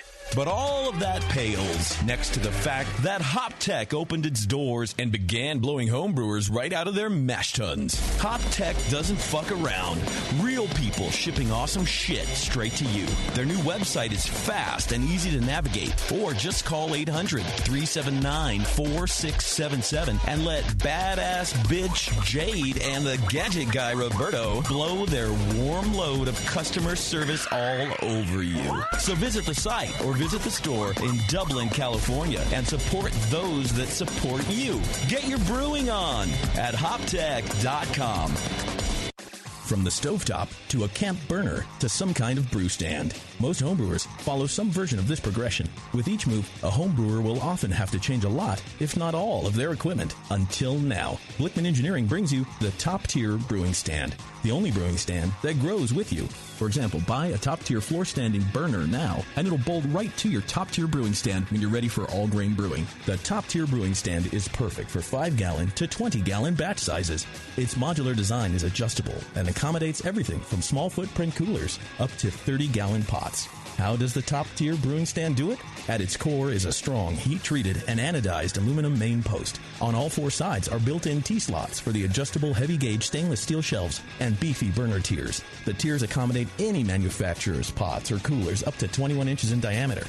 Best of all, not only does the top-tier brewing stand grow with your skills and equipment, but it easily knocks down for long-term storage or transport, too. The top-tier brewing stand from Blickman Engineering. Learn more at blickmanengineering.com and to find a local Blickman retailer. And start brewing from the top tier. 888-401-BEER. It's time to talk beer and chew bubble gum. And we're all out of gum. The Session. All right. Hey, welcome back to the program, and thanks so much for hanging out with us. We got Bike Dog Brewery in with us. We're happy to have them, tasting their beer. Let me let you know real quick if you're looking to learn how to brew or to put your recipes in a system. Go over to beersmith.com. The Beersmith brewing software is the way to go. We all use it here at the Brewing Network. But also, they now have their How to Brew All Grain DVDs done with our very own co-host and good friend John Palmer. You can learn to select the right equipment and ingredients for all grain brewing, conventional mashing and lautering, as well as brew in a bag techniques. They try their best to take a how to brew book and put it on DVD for you. Preparing grains, sanitation, brewing, fermenting, bottling, kegging, you name it. Judging and improving your all grain beer. Plus some bonus footage on water, yeast starters, and designing beer recipes. So go over to beersmith.com. You can check it out. Click the DVDs button if you want to buy that. Or you can download the Beersmith brewing software. You get a free 21-day trial. You can check it out, so you don't have to take our word for it, as always. Go check it out at beersmith.com. Give you a second plug. That's who we're using still. Oh, yeah? You still use the Beersmith software commercially? Yeah, we have for years. I love it. And we just scaled up and redid our profiles on our equipment. And awesome. Yeah, I don't see why not, right? You can put it all right in there. Math is math. That's cool. No. Is it? Sure, why not? Guess I should have known. That's what makes it math. All right, so we're going to try some different beers. Bike Dog is pouring something in our small glasses now. Since I have it in my pint glass, I wanted to just bring up the Mosaic Pale Ale. Tell us about this beer. I'm really enjoying it. That's what I'm drinking. No. Pete, have at it. So the Mosaic Pale, we got our hands on some Mosaic hops. Didn't have any homebrewing experience with this hop. I think it's relatively new. Couple years, a year or two, yeah. Couple years. Yeah, I still think, it's new to the market. I don't see too many Mosaic beers. But it had a reputation, and so we're hop heads at Bike Dog, so I thought we'd give it a shot. So it's mostly Mosaic. We dry hop it all with Mosaic. Okay. And we add a little bit of Citra in the boil towards the end. But the bittering hop is Mosaic as well, or do you use... We bitter with Columbus. Okay, yeah. And I love it. It started out as just like, let's keep this stupid simple and really let a hop shine. And it was supposed to be kind of a trial. We're new... Play with us here. Like, that's sort of the charm of like being little, is you can kind of mess around with these little batches and people sort of expect you to have some kind of new stuff on a regular basis. And but a good pale ale to me is almost always stupid simple. Yeah. As you describe it. How many IBUs in this beer? You would think.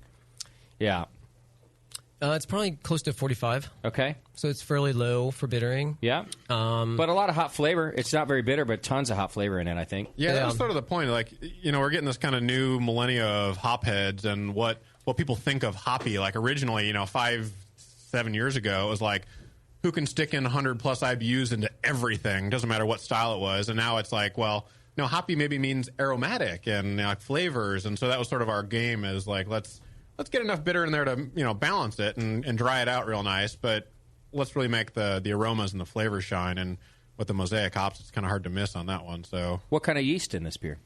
Just the California ale yeast. Yeah, that's a good choice, I think. To me, do you want to taste it? Anybody else? You can't taste it, beer.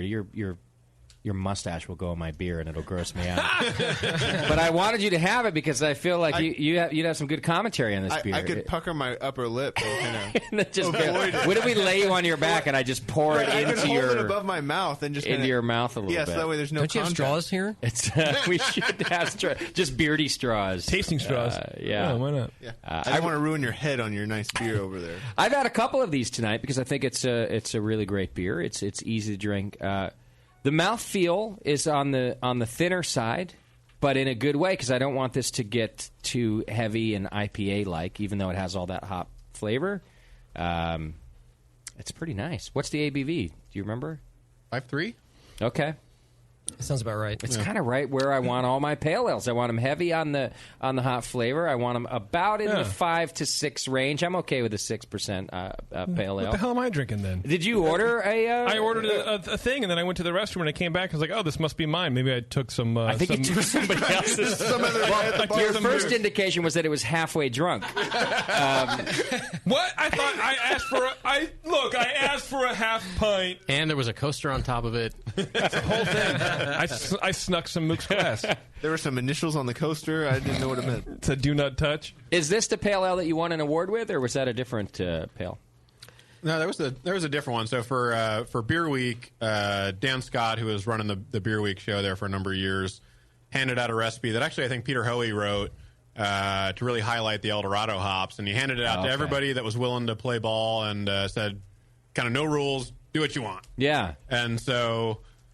It was a pretty straightforward pale recipe, and so we said, well, there's not much you can do with the hop or the malt profile that's like, yeah, we can fuss with it, but it's not going to be that much different than everybody else's, especially like they're going to do it at a brew fest, and that's how everyone's going to kind of taste it for the first time. So sure, screw that. Let's mess with the hops, and so we stripped out all the hops and to really kind of do something different, and again, just to play with some stuff that we didn't have total control over was like, well, let's throw total Southern Hemisphere hops in there. So we got some Pacific Jade to bitter, and then Nelson and Galaxy throughout the boil and dry hop to really just kind of do something else. And it really stood out compared to what other folks had done.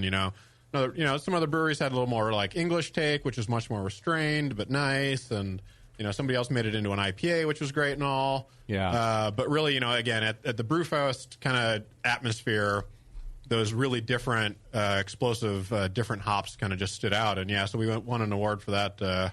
Okay, got a big trophy for it in the tasting room. That was fun for Excellent. being 2 or 3 months old. What is the malt bill on this mosaic? That seems pretty, not too complicated as well. It's essentially just 2-row. Yeah, and a little bit of crystal. Okay, I and think there's a pinch of wheat in that one, isn't there? Is there some wheat in there? I think there's a pinch of wheat. What's the point of a little wheat in a pale ale malt bill? Just to keep a little bit of the body, a little bit of the head retention. Yeah, you get a little bit of extra head retention. Okay, some body. It's a malted wheat is very highly fermentable. Okay, what color crystal? It looks 45. Oh, okay, because it looks fairly dark if it was just 2-row, and then if it was a light crystal, but. Yeah, no, it's 45. Not that it's dark; it's just a nice gold color. But yep. That's why I was curious about how dark of a crystal you guys were using. Right. We typically on our pale ales, IPAs, we stick with the lower crystals. We try not to. It's all about the hops as far as we're concerned. We're a Northern California brewery. We love hops. We're going to keep the malt down. Keep the crystal way below 5%. Sure. Okay. Let the 2-row do the heavy holding, and we do an East Coast IPA and we darken it up. We got some extra malt in there. Use a nice Vermont strain.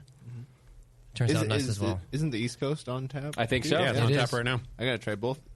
The pale ale sounds great, but Justin's not really sharing, so no. I just get to hear about it. Sounds good though. You ever, when you go to a beer fest and the brewer or whoever, because they all have big shitty mustaches like you do, are always like, oh, let me try it, and then you give it to them, and then you see it all on their mustache as they hand the glass back to you, and I have to stop myself from throwing up. And they use their lower lip to clear their upper lip off, and it grosses me out every time. So I can't share with you, Beardy. I'm sorry. Ever. You've had Bamforth on the show, right? Hasn't he cleared this up and shaved everyone on the way out? Yeah, I wasn't here for that show. That's weird. That's weird. He's like, I'm staying away. Well, you guys made my kind of pale ale, so thank you for that. This one is just really fantastic. I'll be drinking it here at the Hop Grenade all week. What did you pour in everybody else's glass here? What is this beer I see? So we steer clear of the lagers. Not because we don't love them, but because just how time intensive they are. So in the summer, we made a nice dry hop Pilsner, which was phenomenal when it was hot out. And then for our fall beer, Pete, maybe we can get this on air and make it official, because I haven't actually got him to nod at me for this yet. But I'm pretty sure he wanted to make a Schwartz beer just to call it Bike Schwartz. Nice. Pete? It's true. Yeah, that's an exclusive, baby. Yeah, I like the name. Yeah, you heard it here first, folks. Yeah, no Oktoberfest Marzen for us. We're going to make Bike Shorts. Okay. It's good stuff. And so, unfortunately, this is literally the last drops of Bike Shorts in existence, as far as I can tell. And halfway through the growler, the keg blew, and so it's probably nice and flat and oxidized and all sorts of fun stuff. But we brought it anyway. I'm glad you brought it. It's only slightly of both of those things, a slightly flat, slightly oxidized, but still good. Tell me about the grain bill in this, because it has a nice malt character. And we did have a fresh version on at the Bike Spears and Bites event here at the Grenade. Oh, so good. We did have this back when it was... Oh, I had it then. That's right. Slightly, I it's slightly less than perfect now, but it was perfect then. That was a great beer. Yeah. So tell us about the grain bill.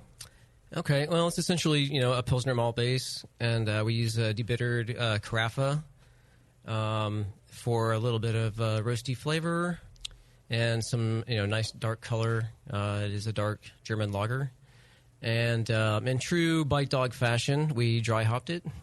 Nice, not extensively, not quite a pound per barrel, but added a little bit of a tannum, which is sort of a cascade. Fruity cascade or substitution. Yeah. Okay. And a little bit of Hallertau. So, in comparison to what you might dry hop a pale ale, for example, what was the amount of dry hop for a beer like this? Half? A quarter?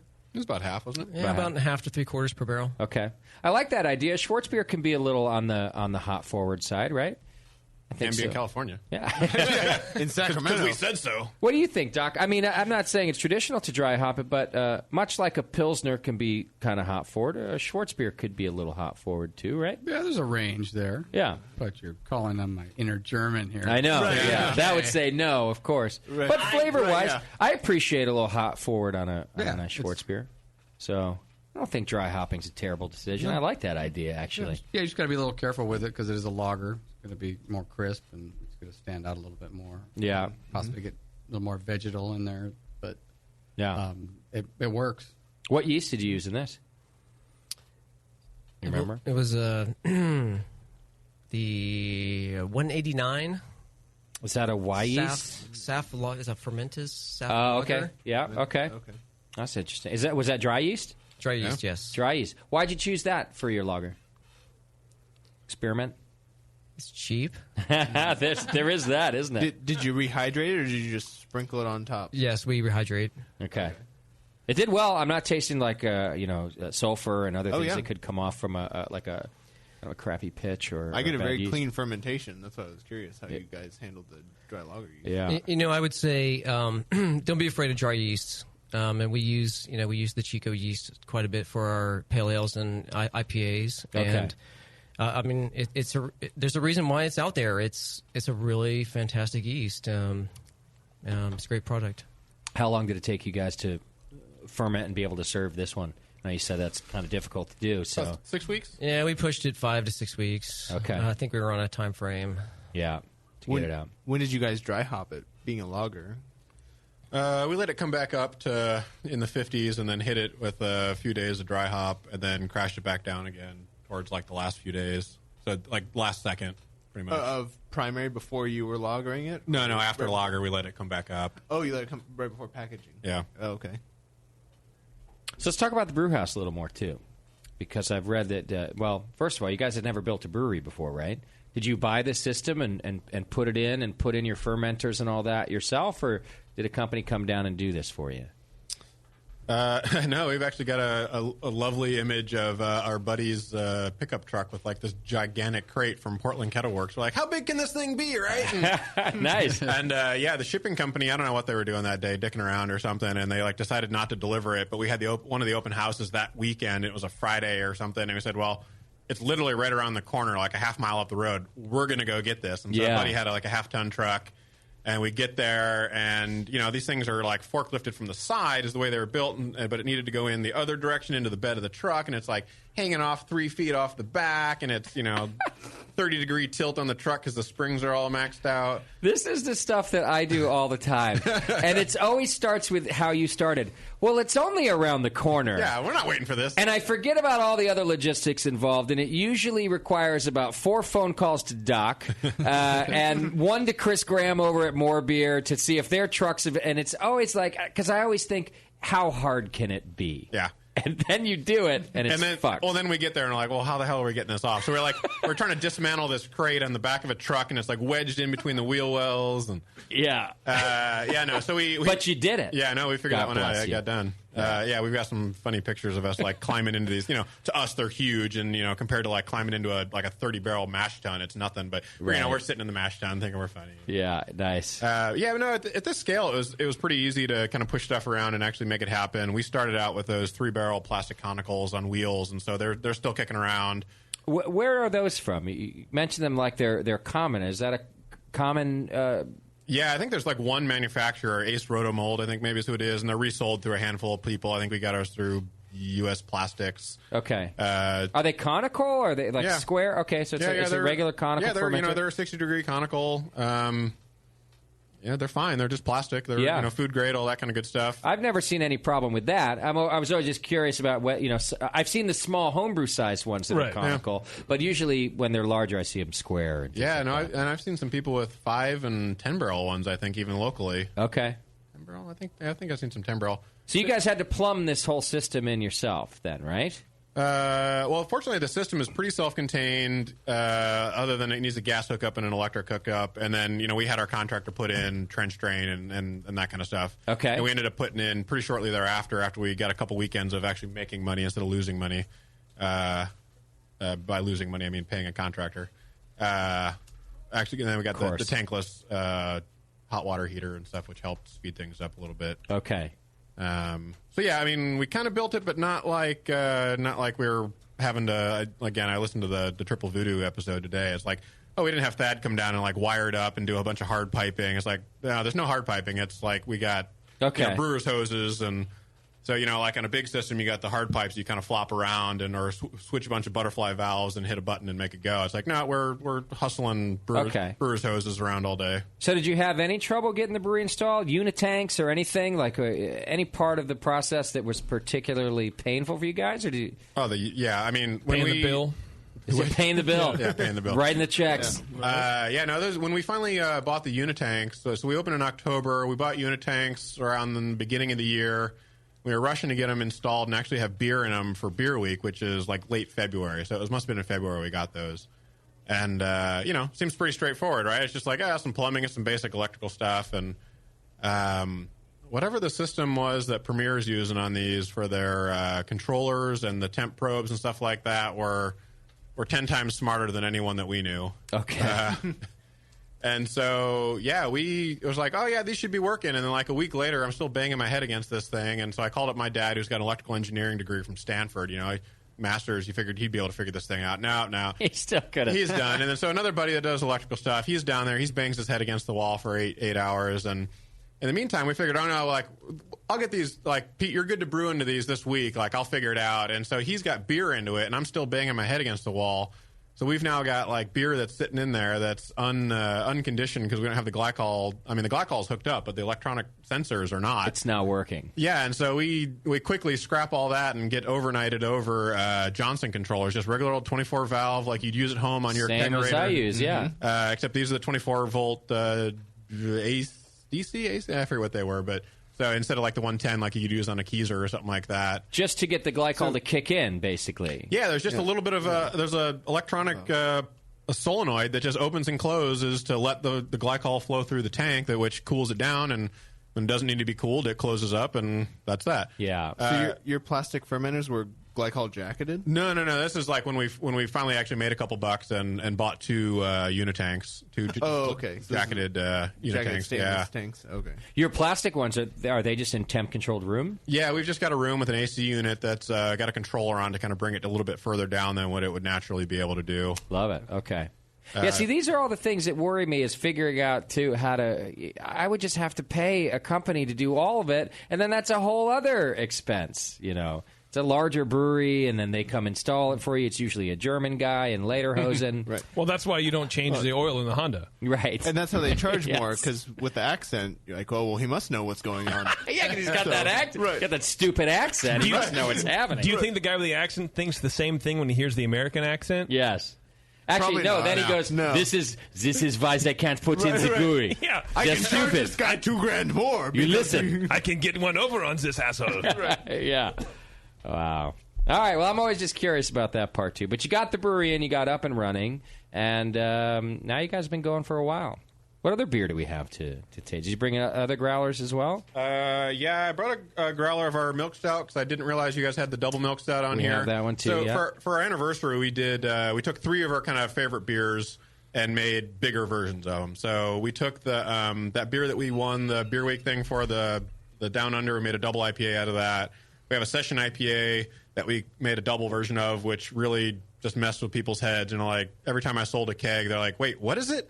Like, yes, it's a double session, and it's 8.4%. Just go with me here. Just follow along. Right. And then the double milk stout. So I did bring some milk stout, but since you guys have it here, maybe we'll go to, I brought a growler of our Sand Dog, which is our kind of take on a San Diego style. Let's try it. IPA. Yeah. Let's bust that out and taste some beer.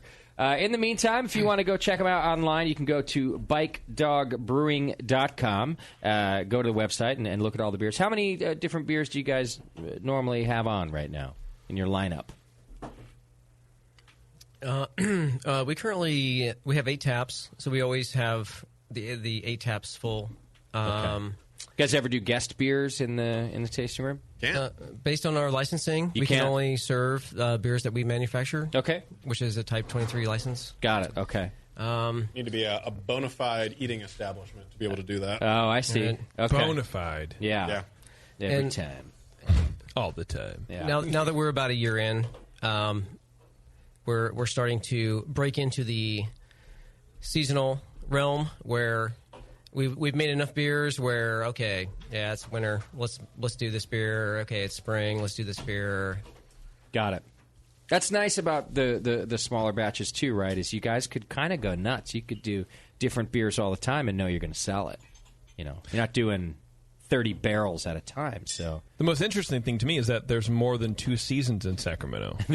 Well, it's more like a season and a half. Hot. Yeah, you're probably right. That's something a Sacramento person would say. Yeah. Sacramento's not that bad, everybody at home. It's not bad. It's just either hot or real cold. It's that people down here farther in the East Bay of San Francisco are snobby dickheads like us. Whoa, 104 degrees is too hot no matter where you come from. Yeah. So I'm just saying that you shouldn't be afraid to go to Sacramento, especially now that the beer no scene. One's afraid. Somebody wrote into me that the beer scene right around where you guys are is really great now too, with a few other breweries too, right? Yeah, it's really interesting. There's YOLO Brewing, which is like less than a half mile up the street from us, and then less than a half mile up the street from them is Jackrabbit Brewing. Okay. And they've been open for a while. I think YOLO's maybe 5 months now, and Jackrabbit's been open maybe a year, but they haven't... they just now are expanding into their neighboring unit to actually allow them to do tasting room stuff. So, yeah, it'll be interesting. I mean, I've been down to San Diego a ton of times, and you just see this cavalcade of brewery tours following each other around. All the tasting rooms are crazy on a Saturday. So okay, I like it. I don't know. I'm kind of curious to see what that means for West Sacramento now. If there's actually going to be 3 of us open, that if like on Saturdays it's going to start this kind of let's jump in the van and hit 3 breweries in a mile and have at it. Kim Shimke, are you ready to move back to Sacramento? I mean, you're a real proponent. Now there's 3 breweries in a little vicinity. Yes, I'm prideful, but no. Absolutely not. Yeah. Don't be afraid of Sacramento, ladies and gentlemen, but if Oakland is better... But if you move, just don't go back. Yeah. JP makes a good point. But you know what? I have to say, she'll want to buy a house eventually. Back to Sacramento. But will she be able to afford it?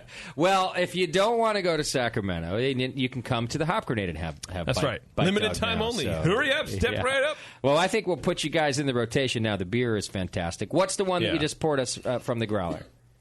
This is the Sand Dog IPA. The Sand Dog, okay. Yeah, so, about as pale yellow as we could make it, a little more assertive on the bittering,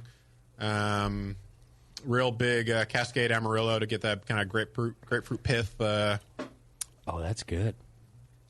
That's even better than the Mosaic. And the Mosaic is damn good. You can drink less of it, though. Yeah? Is that what the deal is? Well, it's just higher alcohol. It's higher alcohol? Oh, it's really tasty, though. I like this beer. What are we talking alcohol-wise? I mean, is Justin going to have to get a ride home from Kate the Great? 7.3. Oh, yeah. I'm getting a ride home tonight, either way. I had a few others, too. Oh, okay. Scott, will you do me a favor? Will you bring some out to Arnie right there and maybe share? I want Arnie to taste this, too. Arnie's here from Marin Brewing Company, and I think he'll enjoy this beer, too. I really like this beer. Tell us more about it. Malt bill? I think it's the same thing. Like, it's just got just the teeniest pinch of Crystal 45 and a bunch of 2-row. Okay. Bare bones. See, I'm such a fan. Every time I hear, it's always my favorite beers that the brewer goes, yeah, it's really very simple. And I realize this is the way to do it. You're a simple guy. I'm a simpleton. Right. Yeah. Very much a simpleton. Right. But it's nothing getting in the way of each other. It showcases a bit of the hops. It's just an easy kind of a two-row malt. Less is more a lot of times. Yeah, for sure. absolutely. Unless it's not. Is this the Chico yeast too? The Cal Ale on this one? Yeah. Yeah. What kind of pounds per barrel are you guys doing on this one? You mentioned 1 in the Schwartz beer and about twice as much in the pale. Typically, all of our pale ales and IPAs are about a pound per barrel. Oh, okay. I think the Schwartz is half that. Oh, the Schwartz is half that. Okay. Right. Okay. Yeah. We've done a research, and it's all over the board. All you need is a half a barrel per pound, or I use a pound and a half per barrel, and I use 3 and rotate it through twice and bubble it with this and can it with that. It's so we're still actually messing with our regimen on trying to do a double over 2 days, 2 days a shot doubles, or 1 day over 4, or circulating and circulated, and we're still. So you've been trying all of those, and it's the quest for the perfect hoppy beer. Okay. We'll let you know when we figure it out. Okay. This quest will never be over, and this is good news for beer fans because you guys just keep trying. We keep getting better beer, but none of you are ever going to make that perfect one. And when you do, we're all fucked because then it's over, right? That we just keep drinking that. None of us? None of us. Not even you, wow. Beardy. Yeah. Well, yeah, you hairy all right, dummy. Fine.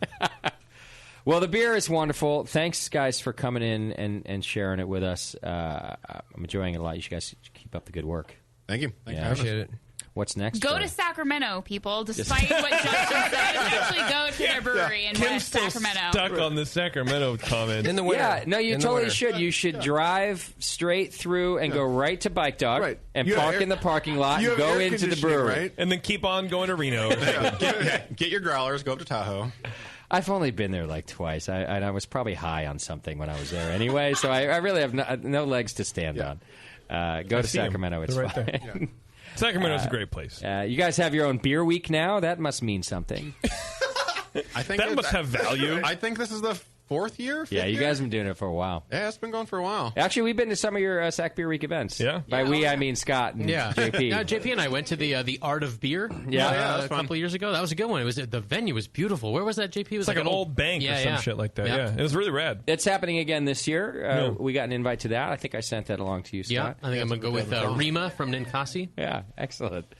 All right, Bike Dog Brewing, go check them out right now. We're enjoying their beer. And if you come into the Hop Grenade this week, you'll probably get some too, and then we'll keep carrying it as much as possible. Do you guys self-distribute? Just curious about, like, you have day jobs, you have the brewery now. Do you also self-distribute? Yeah, it's fun. So what is what does a week look like for you? Are you working Monday through Friday at the day gig? All of you? Yeah, we've got some flexible schedules where like Pete's off every other Friday, and we build up a fair amount of paid time off that we hadn't used in years past, and so we're quickly burning that down. So we're there 1 day a week. We have staffed up with some people we trust to help out on doing some cellaring and doing some deliveries and helping out in the tasting room. And then you guys go in there and brew. Yep. Yeah. So, and it's just you two that are brewing. You help with the tasting room, but you guys are the brewers. Yeah, we've got one of our guys that helped out with the cellaring stuff. Now he's kind of graduated to actually knock out a batch here and there during the week. Okay, cool. You you need that, right? What's the plan? Are you going to quit your jobs anytime, or? Yes. Or by any time tomorrow. Yeah. Whatever you got to do. That is the goal, though. Yeah. Okay. When is the tasting room open? Thursday, Friday, 5 to 9, Saturday, 2 to 9, and sometime early 2015, maybe right around Beer Week or so, we'll probably open up on Sundays. Cool. Okay. And you can go to bikedogbrewing.com to check all that out and get the hours and make sure you don't show up when they're closed. On that side, I don't envy you guys. That's you guys are fighting a hard fight right now with the several jobs.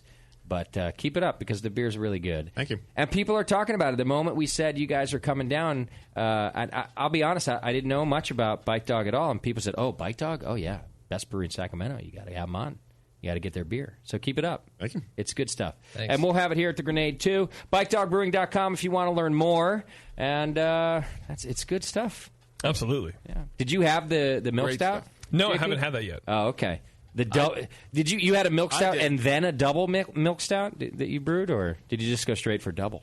Our milk stout is the regular one that we have around, and then just for the anniversary, we did that double. I see. Okay, and that's the one we have on tap, right? Yep. The double. Last keg of it. I skipped the pale ale and went right to the milk stout, and it was very nice. That's a good story, Beardy. Well, I thought it was worth sharing. Yeah, I know you did. Cool story, Beardy. Yeah. Isn't there a break coming up?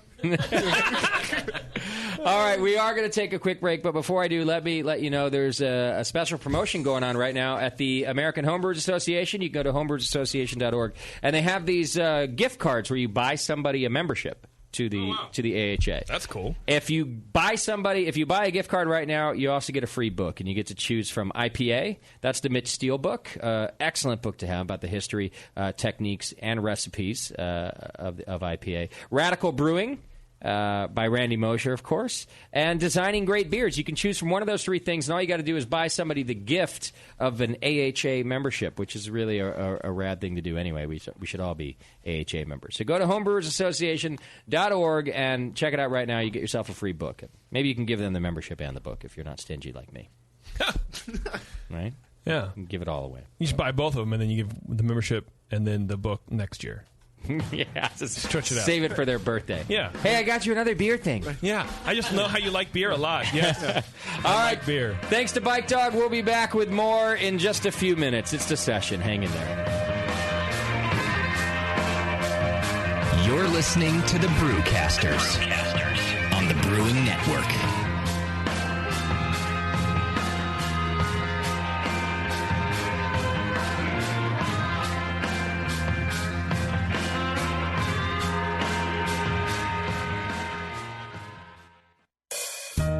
Williams Brewing is your online resource for prompt delivery of quality home brewing supplies. Since 1979, Williams Brewing has offered the finest equipment and the freshest ingredients, backed by the best customer service in the business. Do you like to mash using efficient fly sparging, but would like an easy way to heat your strike and sparge water? Enter the new Brewer's Edge electric mash water heater, a plug-in, anywhere, precisely controlled heater for strike and sparge water. Ditch the fumes and second burner and make mashing easy. Go to williamsbrewing.com today and browse their vast selection. That's williamsbrewing.com. Orders placed by 4 p.m. Pacific Time weekdays ship the same day. Brewing is easy the Williams way.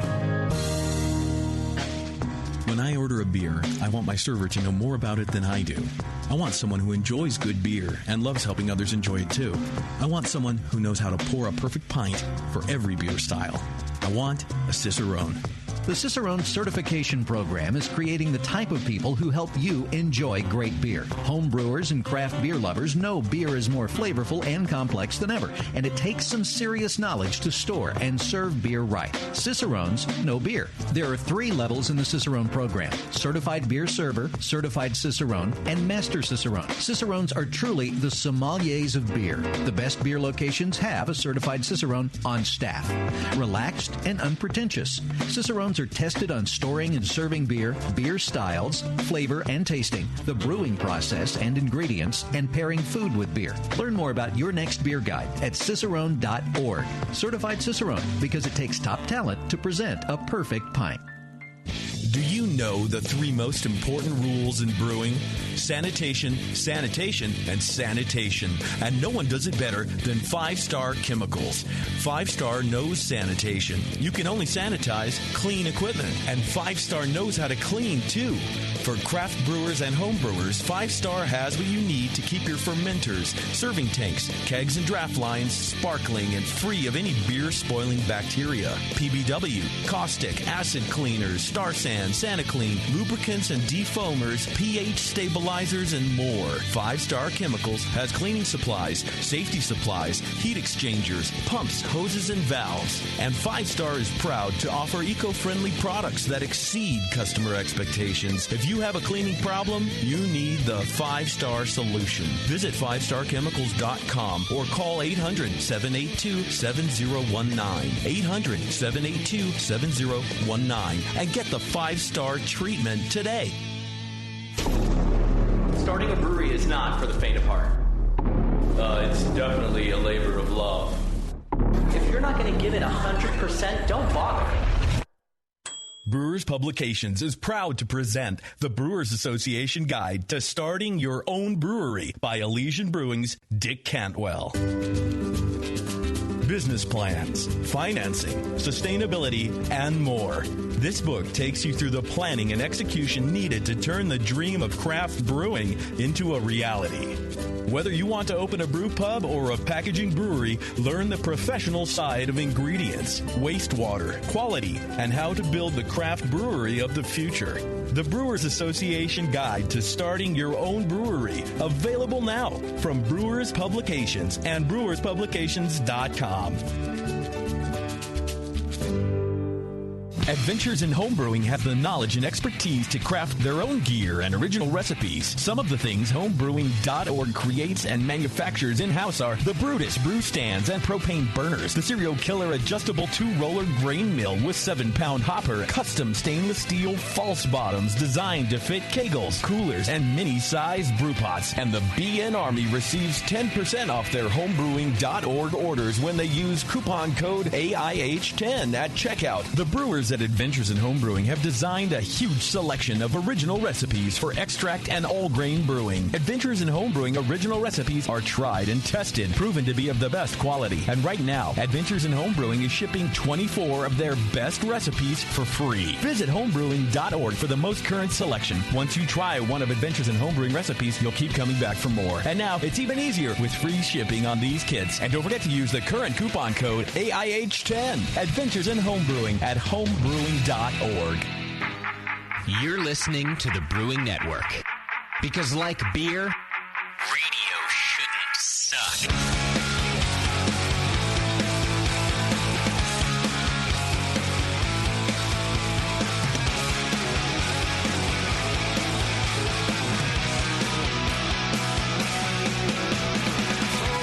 Bike Dog Brewing, ladies and gentlemen. Good guys. A little startup there in Sacramento. Small brewery producing great beer. So thanks to them for coming on the program and sharing beer with us. Still got some of their beer in my multiple glasses that are in front of me, which is nice. JP can't figure out what it is that he's drinking, but it's getting him drunk, he says. Yeah. But you have no idea. You still don't know what that beer is. I have no idea what it is. Maybe we should quiz our staff right now and see if they can taste the beer and guess. I don't know. Maybe they can guess the beer. I don't know.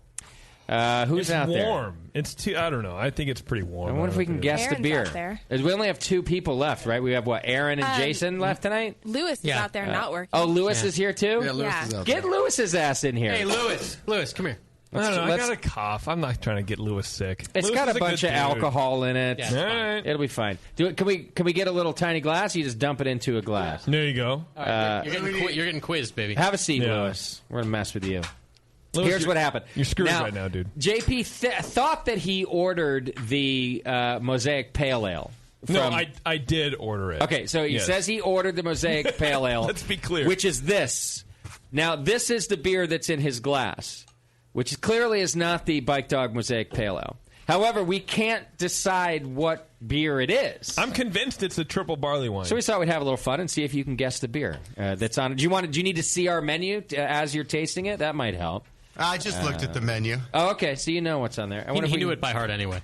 The problem is we're not going to have a definitive answer. I guess we could then pour a little one of whatever you think it is and see. Lewis is one of our. It's definitely not a triple barley wine. I don't know. I feel like it is. JP's blood alcohol feels like it's a triple barley wine. Yeah. Lewis is one of our wonderful bartenders here. Knows a lot about beer. He's also a home brewer, and so a lot of knowledge on that palate of yours there, Lewis. We'll see if you can guess the beer. Thank you. What do you think? I think it's the Half Moon Bay Rye Pale Ale. Oh yeah. Oh, good call. Going right for it? Going right for it. Scott, go grab us a little taste of that. We'll put it side by side, please, and then we'll see how Could it be Lewis the did. Evil Twin by Heretic Brewing Company? So when you first put it down and I looked at the color, I thought that, but it's not quite it's red. actually too light. That looks too light. Yeah. So that was the only other one I would have thought of, JP, but I don't think that's it.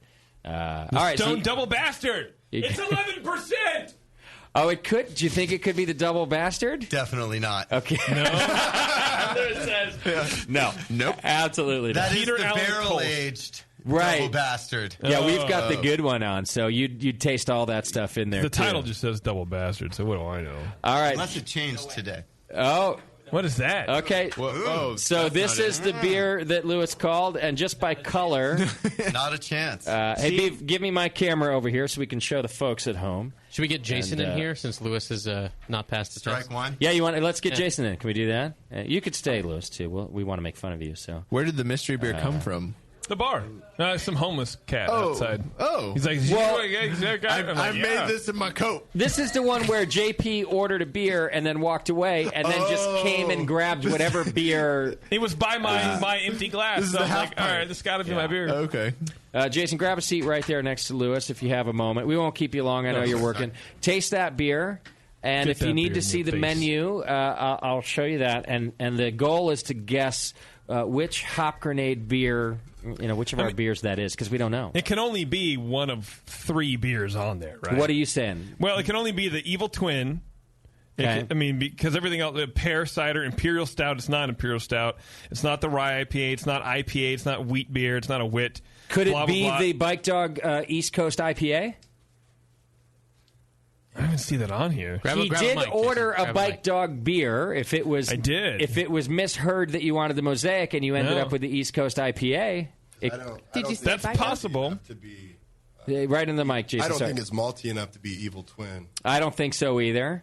So you're thinking East Coast IPA or something else? I tasted that earlier, and it was kind of lighter like this, so pretty nice. You want to call that your shot? Or do you want to name another beer on this menu that it might be? I don't think there's something else that it would be. It can't be. All right, Moscow, will you get us a taste of East Coast IPA from Bike Dog Brewing Company? Yeah. That would make sense. It's 7%. Oh, there you go. Is JP trying to justify his drunkenness? It's fine. It's all right. I don't care. I just really want to hold you right now. There's nothing wrong with that. It would make sense. I can't feel my legs. Yeah. I might go home and be nice to Taryn for once. All right. Let's see. Now, Jason is one of our servers here and one of our bartenders. The color is accurate so far. I don't know. Taste them side by side, if you will, and see if we've found a winner here. Lewis is tasting it. Is that the beer? That's it. Good call, Jason. Good call. All right. Jason, ladies and gentlemen. So now, who has to cover Jason's shift while he gets paid for it? That's how you win at this game, right? Well, as you know, JP, there are no winners under my employ. It's just abuse after abuse after abuse. Yeah. He's going to flail himself now. I knew that wasn't Evil Twin because I drink Evil Twin so much. Yeah. Thank you, Jason. Thank you, Lewis, for playing our stupid little game. Yeah. Thank you. Thanks, man. My pleasure. Yeah. Poor Lewis on his night off, too. Go enjoy yourself. Well, and Lewis got the free sample beer, too. There you go. I'm going to take this shit. Nice. He's no dummy. That's What's for sure. the percentage on that beer? 7%. 7%. So JP's feeling all right. I'm feeling terrible about myself. All right, real quick, let me let you know about America's oldest brewing school. That's Siebel. That's right. The Siebel Institute of Technology is a great supporter of our program and, in my opinion, a great supporter of wonderful craft beer because they're teaching our nation's aspiring brewers to brew great beer. More courses than any other brewing school, which include advanced home brewing. You don't even have to become a professional. Craft distilling and a beer styles course for those looking to ace beer knowledge exams. Professional level brewing courses available both campus-based and web-based. And their faculty includes some of the best-known and most respected instructors in international brewing. You can learn all about it at SiebelInstitute.com. Tons of info there. And check them out, especially if you're interested in becoming a pro, because you need a little education, and Siebel's just the place to do it. So go check them out. All right, we're getting ready for a very special moment in Brewing Network history. Oh, special moment. And really what that is I think I mentioned this during our Anchor program, but, the Brewing Network Club, the Brewing Network Homebrew Club, has won Club of the Year, that's right, for 4 years straight. In fact, Beardy was instrumental in at least our first win. Right. I don't know what he's done since, but I've won another medal since. I don't remember which year. Me neither. But 2 years, I've helped. Okay, for 2 years. 2 out of the 4. Thank you. I've helped. And really kicked off our dynasty, if you will. Right. I will. I don't know if I ever knew this about Beardy. Why did you, because you don't live in Busted Whistle. I mean, you live where there's homebrew clubs are aplenty. So why did you use BN? didn't live when here I then. started, I was lifting. I was living. He was lifting weights. I was lifting weights and busted whistle. Oh, okay. Strong redneck. He was going for Mr. Universe. So living in northern Minnesota, but he's married. There wasn't any homebrew club. I see. Okay, and so got it. I started listening to the Brewing Network, and we don't need your history. Just a concise answer would be Scott fine. asked, and so I mean, I was. Let's see, how old was I? I was. What were you wearing at the time? I was time? 23 at the time.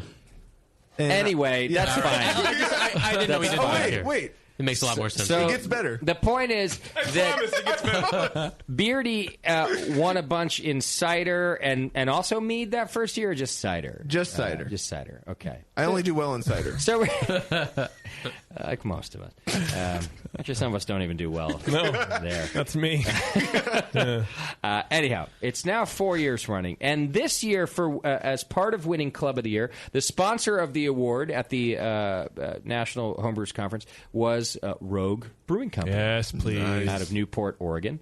And what they were giving away was a trip for two to the Rogue Brewery for two people in the homebrew club that won, and that was our homebrew club. So with our homebrew club being the size that it is, we then had to figure out how are we going to give away this award.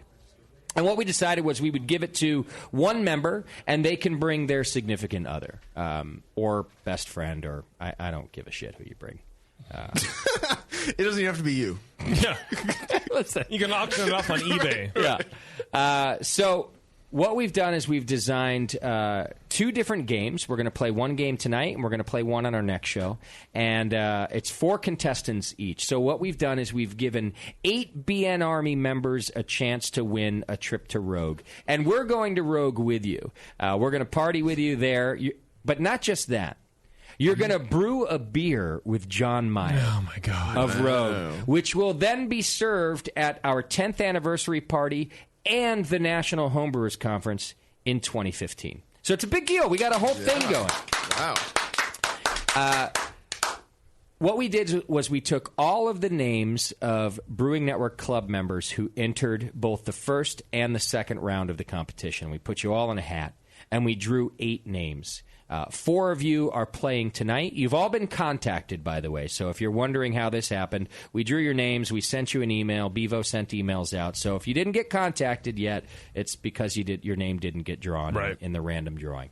Some of the 8 names already told us they can't make it, so we've drawn more names, and we're reaching out to you. So just keep checking your inboxes. Check your spam box in case it's bevo at thebrewingnetwork.com. And we've chosen 8 of you. 4 of you are going to compete against each other tonight. 4 of you will compete against each other in our next show. The 2 winners will then compete against each other again, and the winner gets to go to Rogue and brew with John Meyer. With us. With us? With us. Wow. We're going to spoil your dream. Yeah. We're going to let you do the brewing. That's none of our business. We're just going to hang out with you and get drunk. Yeah. But that is our business. We will We're let the Brewing you clean Network. the mash tun Nothing at Rogue. brewing is our business. Yeah. Our business is drinking. And that brewery up there, that facility is amazing. I haven't been in several years, and I know they're expanding, but God, it's just such a rad place to be. And the distillery attached right next to it, right next door. And it's so picturesque because they have the big bridge in Newport coming over the inlet or whatever. Shit. No, and so you're 6 in the morning, 7 in the morning. It smells. 6 in the morning. Yeah, John starts brewing at 6, dude. Who's there at 6 in the morning? Up at 6 in the morning? Justin, you'll still be up. When I say either I'll still be up, or when I say we're brewing with you, I mean the rest of you. I'll watch the playback on the live feed. Yes, that's right. But it's a perfect place to brew it. What I'm saying, it's not in some weird industrial park somewhere. It's a friggin' picturesque, one of the most beautiful places I've been to. It is wonderful. Yeah. And they've got the brewery plus the little tap house in the downtown. With the apartments over. Oh, the bar. They have all their beers on tap. And that's where you get to stay if you win if you win the whole shebang. Yeah. And there's an aquarium and a Ripley's Believe It or Not museum. It's just a beautiful thing. I don't believe it. Yeah. Well, do or don't. I don't really give a shit. Beardy just can't even believe it. Yeah. Well, Ripley doesn't care. Why should I? It sounds too good to be true to Beardy. All right. So we've got contestants on the line right now. And we're going to play a game of 20 questions. Let's go to our first contestant on the line, Kirk Billings. Hey, Kirk, what's happening? Hey, how are you? I'm doing great. How are you, man? I'm great. I guess you asked me that the first time. Yeah, no worries. It happens all the time. So, Kirk, you've been chosen for the chance to go to Rogue, but it's up to you to take it. You know what I'm saying? Yep. This is huge. I mean, has there ever been more pressure on any contestants for any stupid game we've played on this show? It's always for like a T-shirt. Not a stupid game. No, back in the day, we... right. This is not stupid game. Our first big giveaway, it was a long time ago, but it was Conical Christmas. Oh, yeah. That was like a year or two before. And More Beer donated Conicals, and so that was a big deal. Big. So, but maybe that's the last time we've done anything. 2007. We've given away big T-shirts. Like they've been like double and triple extra large. That's true. Real big. Yeah, that's true. Big T-shirts. All right, let's go to the phones now because we've got a lot of contestants here at once. Pivo, did you send me who's on the phone? Yeah, but I'm stupid and I did it wrong. Weird. That's so weird. The first guy's Oh, because on line one is State College, Pennsylvania, which is a weird name. You know, if you're a parent, to name your child. Well, they're alumni Matt of State from College. State College, Can we call you Pennsylvania. I State? just left the Matt out, but I added it on to the fourth line to read ahead. State College, Pennsylvania, calling from Matt. Hey, SCP, what's happening, buddy? Hey, this is State College here. Hey. It's nice to talk to you. Why do both of our guests have better radio voices than I do? I don't know. Yeah, they sound real good for being on the phone. Well, one of them's named after a college, so... I mean, you know, it certainly doesn't hurt anything. All right, Matt, you are in the running here. Let's meet all of our contestants. Is it Kirk College? Clayton, North Carolina is on line 2. And I added the name to that line, Dick. They would know. They did that on the radio. You know, you remember old usually hosts it's would be like, let's go to Schenectady on line 2. Refer to where you're from. Let's go to Clayton, North Carolina. Charles. I was trying so hard to remember where they were from. I bet you were. Charles, welcome to the program, man. Oh, glad to be here. Glad to have you and a chance to win. And then finally, all the way from Stamford, Connecticut, Dan. Dan, what's happening, buddy? Hey, how are you? Welcome to the show, and congratulations on a chance for a trip to Rogue. Now, Dan, also from my home state of Connecticut, so I'm going to root for Dan tonight. Good. I think you should. Right on. That's selfish. Hey! Now, not that it matters. I really have no swing in how the result how the results play out. Here's what we've done for you folks. We've created a game of 20 questions, and you're all going to play together with your questions to try to guess the answer. Right. All right. So here's how it works. We're going to go just down the line through each one of you, and you each get to ask a question. We're going to tell you what are the categories of the potential answers tonight, Moskowitz? Well, sure, of course, it's home brewing and craft beer related. So you're talking industry luminaries, brewing equipment, brewing processes, a beer, a brewing company, okay, etc. So, for example, the first question might be, is it a brewery, or is it a beer, or is it a brewing process? So that you can start to narrow down the questions. You're each going to get to ask a question. We're just going to go down the line. So, for example, we'll start with Kirk, and he'll ask his first question. And then we'll go to Matt, and he'll ask another question. And you're trying to get enough clues to guess what the answer is. Now, here's how you win. You buzz in when you think you know the answer. But you only have 2 guesses. So, if the first question is it a brewery? And I say yes. And Beardy buzzes in and goes, all right. Beardy. It's Russian River. It's me. Right. If he's wrong, he's used up one of his guesses, Oh, and he only gets one more throughout the entire 20 questions. Idiot. Beardy. Man, I shouldn't have buzzed in. Am I making myself clear enough? They're yes or no questions, right?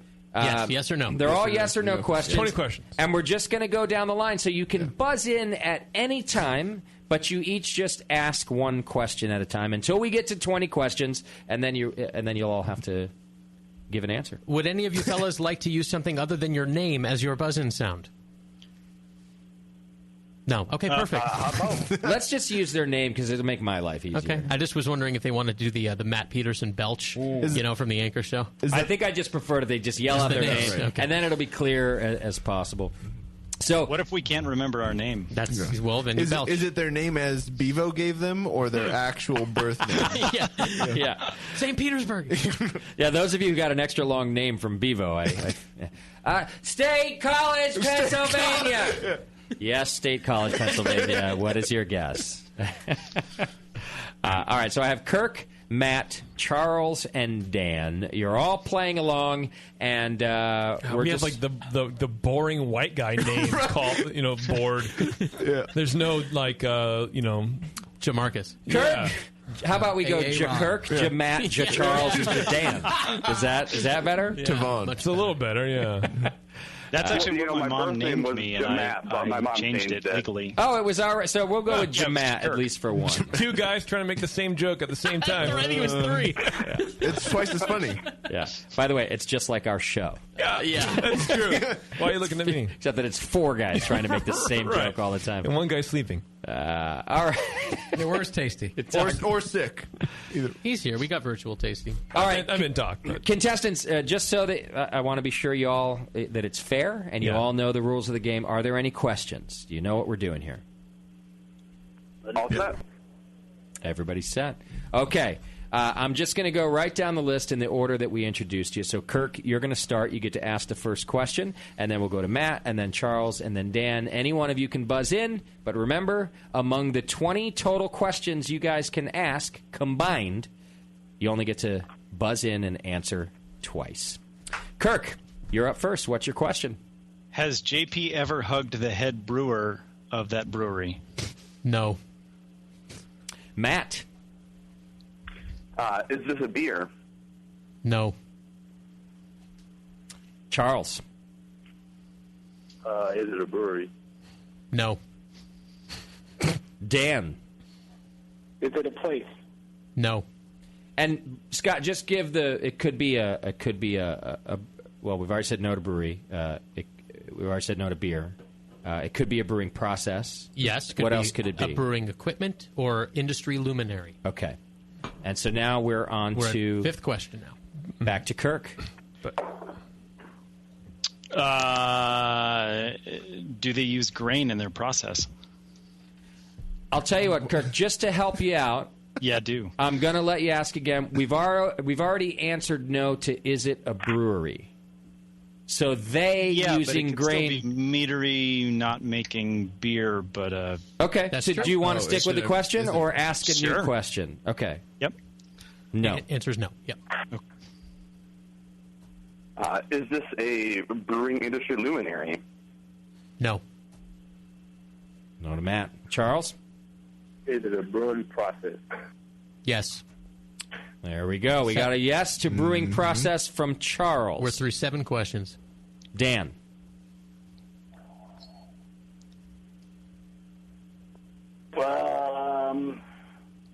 Is it fermentation? No. Okay. Was that a question or a guess?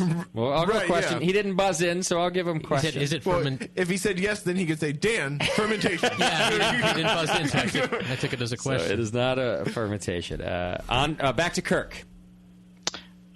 Is it... boy... It's a brewing process. We've established that, just so you all know. This is killing me. Is it a separation process?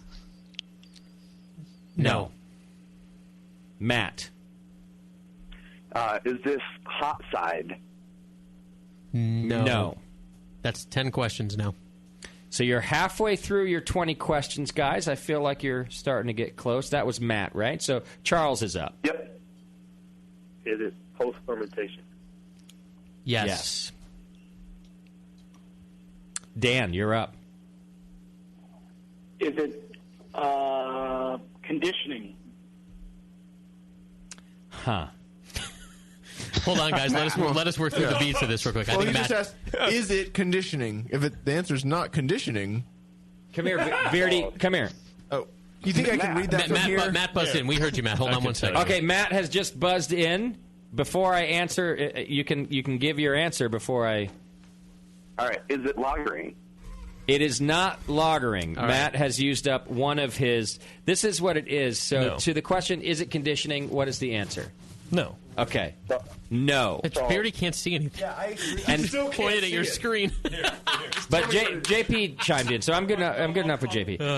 Let me write it down. Whose question was that? Was that Charles? Charles, filtering. Yeah, Dan, you're up. Get real close. I just said was the conditioning. Was that right? Do I It's go not again? conditioning. Oh, Dan did the Kirk's up. conditioning. Sorry. So, Charles, were you buzzing in to give an answer? Yes. Okay. Charles, go ahead. Filtering. Sorry? Filtering. Filtering. No, sir. It Yeah. is not filtering. All right. And Dan asked the last question, which means we're on to Kirk for question number 12. Yeah. Jesus. It is not Jesus. Incorrect. That's one of your guesses. Well, let's Fair defer to enough. Bev, though. Just keep in mind who made this game. We dude. are getting into semantics here, though. That's okay. Beardy. Yeah. I'm anti. That's all right. I'm anti-semantics. Okay. Is it packaging? No. Wait, was that okay? Yeah, no. No.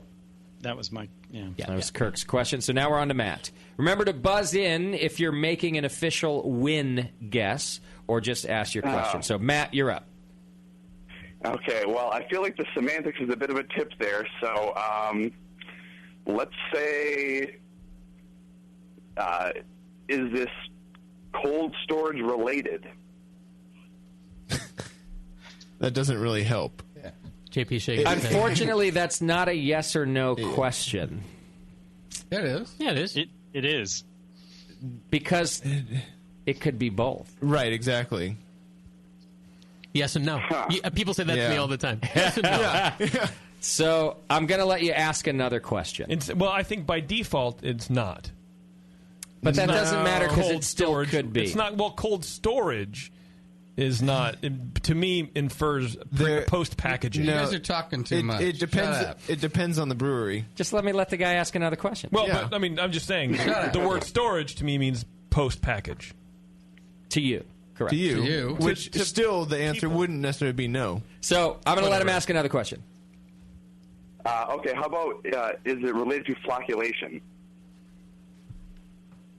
I didn't hear the question. Is it related to flocculation? No. No. That was our 13th question from... Well, to you. I don't relate it to flocculation. Right. No. Yeah. I do, though.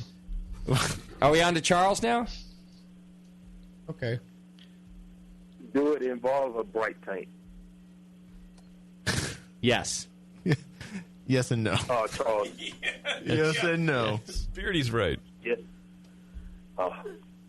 On to Dan. Wait, what's the clarifier? I said yes. Okay. All right, Justin makes the call. And I said no.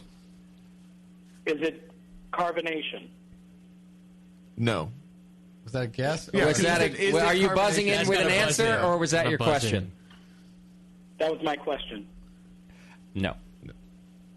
You are now through 15. You have 5 more questions, and then you'll all be forced to guess what the brewing process is. We're on to Kirk. What if they all fail? Yeah, this We got more. We got more. And we got Believe me, we've anticipated this game failing miserably, so we have. So far, so good. Yeah. My question is, can I get another beer? Yes. Is that your question, Kirk? Yes. Go ahead. Thank you. We're on to Matt. Jamat. Oh, Jesus. No, we told you not. it's not. Is it, Not him. Is it packaging related? Ask that too. Packaging. Yes, that too already. Yeah, I think we did ask Yeah, that that already. got asked. And Damn. Yeah. Go ahead and ask another one. That's all right. This guy is going to hell. Is it bottling related? No. Is it a bottle of But the package? question, not a guess. Yeah, okay, no. Charles. Does it involve a centrifuge? No. Dan. Is it beer blending related? No. You have. It's now back to Kirk. There is one question remaining, and then you will all be forced to use your 2 guesses to guess what this brewing process is. It could be any part of the brewing process. I encourage you to think about the things we've eliminated so far through the game. Go ahead, Kirk, with the final And Don't screw this up, Kirk. The 20th question. You had to remind them to think about the shit that everyone already said. Well, especially because the rest is it packaging? Still no. Next question. We'd like to encourage Is it thinking. Sierra Nevada? Not a brewery. It's a process. All right, go ahead, Kirk. Do you remember how the Great White Hope didn't work out? That story of my life. Yeah.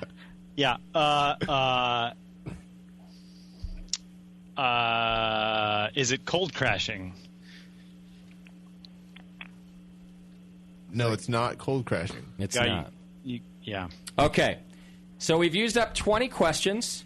Now, you're each... Matt, you've already used up one guess, and Charles, you've used up one guess. You're each going to get to choose a brewing process and see if you can get it right.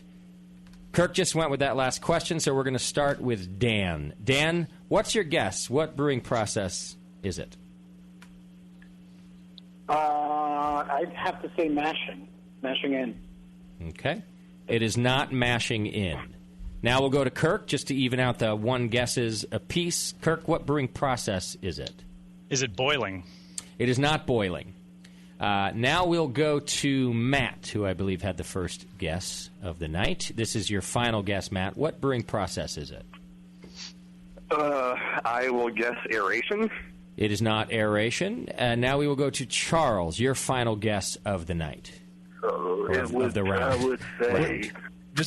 Just a reminder, you guys asked if it was hot side or not, and the last three have been hot side. Yeah. Sierra Nevada. Right. It's cold side, just as a refresher. Blue. Thank you, Beardy. Charles. And it's not packaging. Nope. Cold side. What else?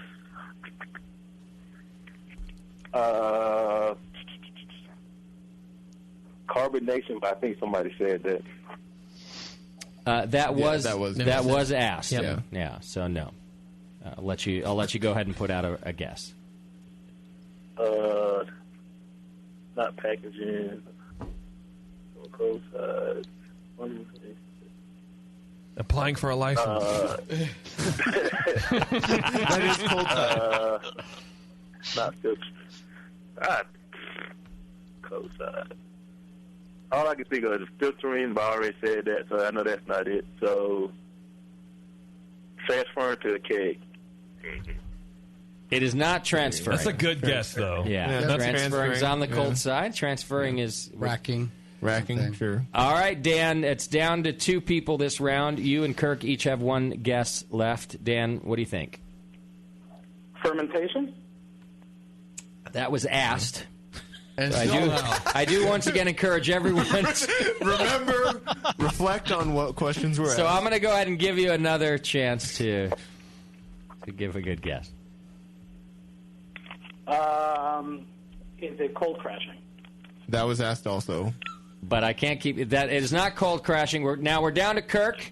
Kirk, you've got one guess left this round before we start a new round, unless you can... Jesus. Unless For all you the can, potatoes, Kirk. Unless you can nail it right now. Oh, Jesus. Does he win a trip if he gets this right? No, he does not. No. Just because of our frustration. He still has to compete. Another word. Still has to compete again. We've discovered it's on the cold side. It is neither fermentation, packaging, filtering, bottling, carbonation, or transferring, or cold crashing, Definitely not cold twice. crashing. It's not fermentation either. What else in the brewing process could it be? Kirk, you have one shot. Pint night. I've never Combing had your beer beard. before, so... Wait, what did how you about say? runoff? That's all I got. What? He says runoff. That's Runoff. the hot side. That's hot side again. Still not correct. Not for me, it's not. I fucking... Can I buzz in? Yeah, I boil with dry ice. You can buzz in, dude. but it doesn't count. No, everybody has used their... Chill and then run off. Everybody's used their guesses this round. However, whoever asked to do that, I'll give you a chance just for fun, but it does not give you the win. Who was that? How about Matt? That was me, Dan. Dry hopping. Dry hopping. Y'all got it one guess too late. Wow. It was dry hopping. Awesome. So my game failed and worked. Which one did it do? It failed, I don't know what it did. Yeah. All right. Irritated. We're starting a new round. Here's what I'm going to do this time around. I'm going to answer the very first question for you, and then we're going to start backwards this time. We started with Kirk last time. We're going to start with Dan this time. Same thing. You get 20 questions, 2 guesses each. Make sure that you buzz in if you want your statement or question to be a guess. Right? Otherwise, it's just a question. So we'll start with Dan. The first question should be, is it a beer? And the answer is yes, it's a beer. So should I count that as a question? No. Now they get 20 questions from here. That's how you start 20 questions. You pick a thing that It's it a is, beer. right? Yeah. Dan, go ahead, please. What's your question? Just to clarify, are we going by labels, specific beer names?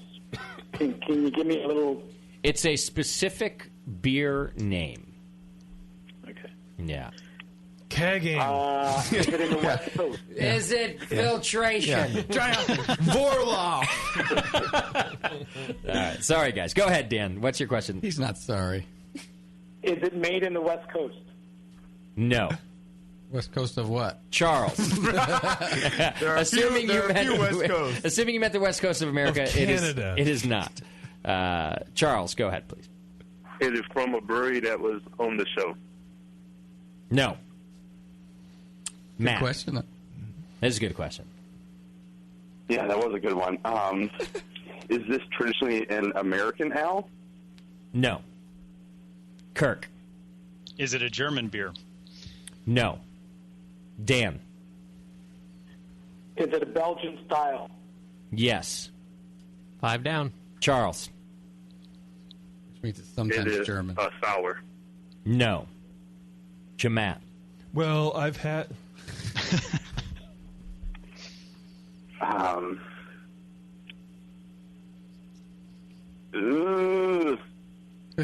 No. Bad man. Is this beer golden in color or lighter? It is not golden in color. Kirk. Is this beer a Belgian dark strong? Yes.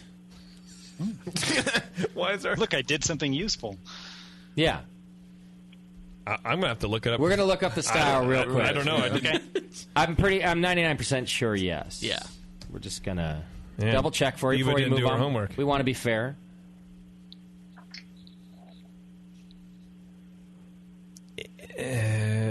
Let's just go with yes. As close as you can get. Technically, no. Technically, no. Technically, no. Technically, no. Yeah. It's listed as something different. Correct. Okay. Nope. Right? That doesn't mean he gets But to points off. Justin, yes. Well, it has 2 of those components. Yeah. I guess it just didn't fall under the style guideline. Who was that? Kirk?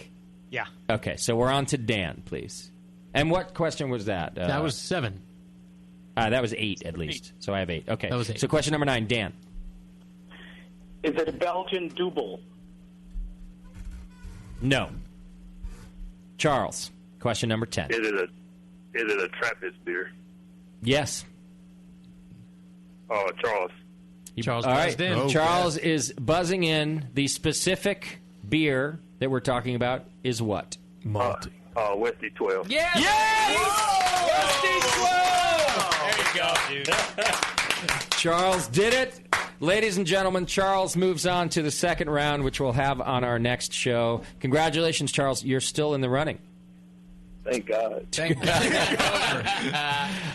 Dan, Jamat, and Kirk, please send an email back to Bevo because we have prizes for you as well. Thanks for brewing such good beer, too, guys. Yeah. You're the man. Thanks The for man. your help Thanks, everybody. in us Thanks, winning guys. Club of the Year. It was really awesome, and we're stoked to be able to offer you this opportunity. Hopefully, you're not too disappointed. We just wanted a semi-fair way to get you guys to Rogue, so we thought a game would be fun. None of you idiots could get dry hopping, though? Come on, guys. They got it one Dry question hopping. too late. Did any of you brew a hoppy style beer that actually used dry hopping? Please. No, I did not. All right. Well, gentlemen, again, thanks for competing under the Brewing Network. We love it. Thanks for playing tonight. And, Charles, congratulations. We'll be in touch with you tomorrow about how you can move on to the second round. Thanks, guys. All right. Thank you. Thanks. All right. Thanks for coming to the Homebrew Club meeting, guys. Yeah. Yeah. Great to see you. Yeah, appreciate.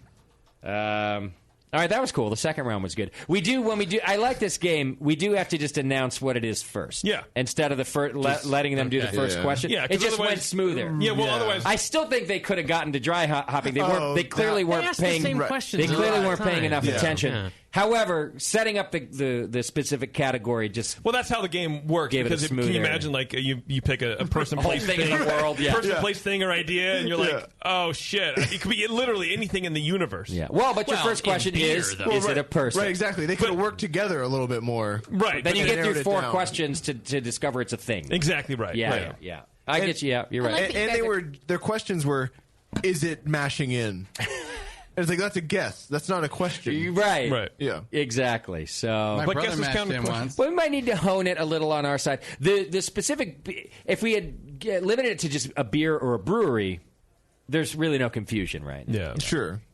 So, anyhow, I think it worked. There were some good questions though, narrowing it down. Yeah. Yes. But Charles had a couple of real solid ones. Yeah. And he ultimately won. So. Right. They need to play more. Practice up on. Well, the losers get the home version of the game, so that's good. Oh, news. that's Yeah. nice. So we're going to play the game again on our next show with another 4 contestants. And the winner of that game will compete against Charles for the chance to bring whoever the fuck they want to Rogue. Now that we know how to do it. With us. Right. Yeah. Which people expect. That's how it goes, doesn't it? It's true. No, that worked out pretty well. Yeah, it was great. Charles is stoked, I'm sure. Yeah. Kurt's going to slit his wrist. Nice knowing you, Kurt. He actually already did. He sent me a video via Skype. Great. And Awesome. it wasn't pretty. No? No. It's too bad. It was pretty bad. All right, here's what we're going to do. We're going to take a quick break. When we come back, we're going to do a little bit of beer news. And then we'll do our Twitter game. Okay, great. We had a lot of really good submissions. And I've got some prizes to give away from Bike Dog Brewing, who left some shirts and things like that, too. So our Twitter game winner will win something from Bike Dog, and I think we'll send our contestants tonight something. Plus, I got 2 stainless steel kettles as part of the Brewing Network Club of the Year award as well, which we'll figure out how to give out. Kettles from where? On our next program. I don't know. They just got sent to me from the BA. I don't remember the brand. Oh. But I could use one. They're nice little You're stainless getting a kettle. Pico Brew on Sunday. Shut up, I am not. You'll be fine. Yeah. All right, quick break. When we come back, You'll be fine. beer news. Hang in there. It's The Session.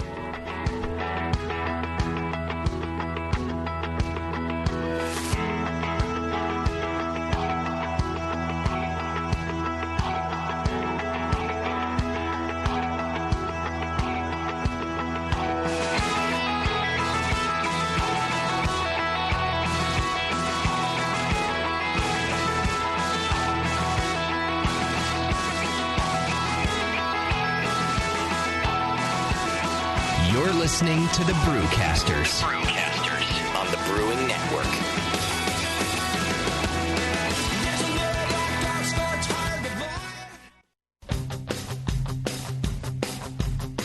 Introducing Clarity Firm from White Labs, an amazing tool for pro brewers and home brewers. Clarity Firm is an endoprotease that will reduce chill haze and increase the stability of your beer, and produces gluten-reduced beer. Clarity Firm is easy to use. Just add it when you pitch your yeast, and Clarity Firm will do its work during fermentation. When fermentation is complete, chill haze will already have been addressed. In addition, reduce the gluten content in beers made with barley and wheat with Clarity Firm. Most beers made with Clarity Firm will test below 20 parts per million, the current international standard for gluten-free. Better looking and more stable beer with the added benefit of reduced gluten, so you can pour your beer for more friends and customers. Why wouldn't you use Clarity Firm? Clarity Firm from White Labs. The reasons are crystal clear. Learn more at whitelabs.com. Hey, Wooly, I'm beat. Can we find a nice tree to just hang out in for a while? You're beat. I've been swinging through this forest for 50 years, ever since we first escaped from the circus. I know, but there's got to be more to life than exploring this creek and trying to populate the valley by copulating with loose, hairy girls. Marquis, stop. Look! What is that? It looks like a man-made treehouse. With fresh food. And craft beer. Welcome to the Creek Monkey Tap House, boys. Grab a seat. Creek Monkeys drink free. Awesome! The Creek Monkey Tap House in Martinez, California takes their mission of fresh food and beer seriously. They only serve locally raised beef and chicken, as well as local sustainable produce. It's better for you and the planet, and it just tastes better. The beer and wine at Creek Monkey Tap House are chosen with the same care for the highest quality and rotate frequently to make each visit an adventure. Swing on into the Creek Monkey Tap House and enjoy a new legend of amazing food, beer, and wine. The Creek Monkey Tap House, online at creekmonkey.com. Hey, my brewing brothers and sisters. This is Jamil Zainashev, and I love a bold, hoppy beer, one that spits resin in your face and makes you cry, Uncle. There are a lot of great hoppy beers out there, but at Heretic, we want to make something as bold, dank, and resiny as possible. We use hops at every chance we get, including multiple dry hop additions. The result is Heretic Evil Cousin. This light golden, 8% Imperial IPA has an easy malt character that helps take the edge off the massive bittering, but it takes a back seat to the in-your-face hop character. We make sure this beer finishes dry so the hops can jump out and slam you in the taste buds. If you can't get enough hoppy goodness, Evil Cousin is your cup of tea. Cheers.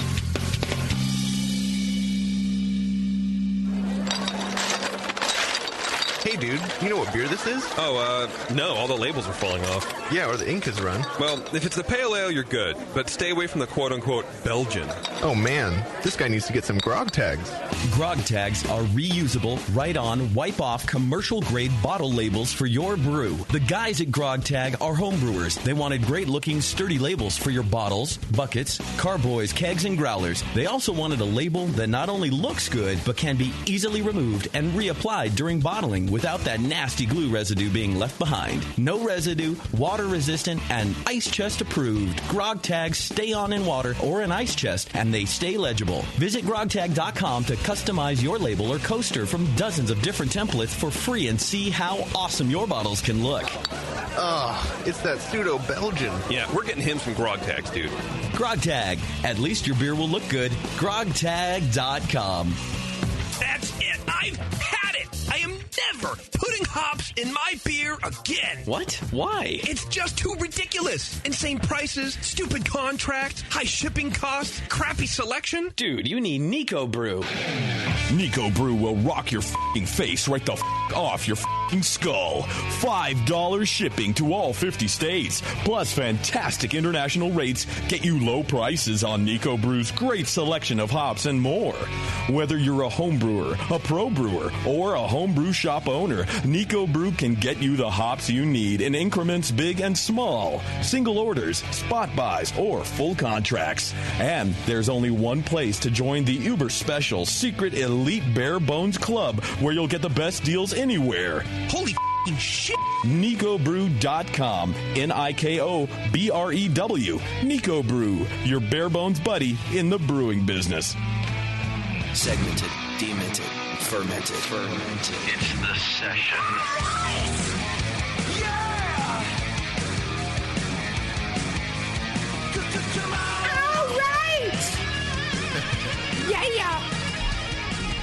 Welcome back to the show, everybody. Thank what a you. great night. Thanks again to Bike Dog Brewing for being on the program tonight. Thanks to Lewis and Jason for coming in and participating in our Guest JP's beer game, which is, I think, a little better than Guest JP's number.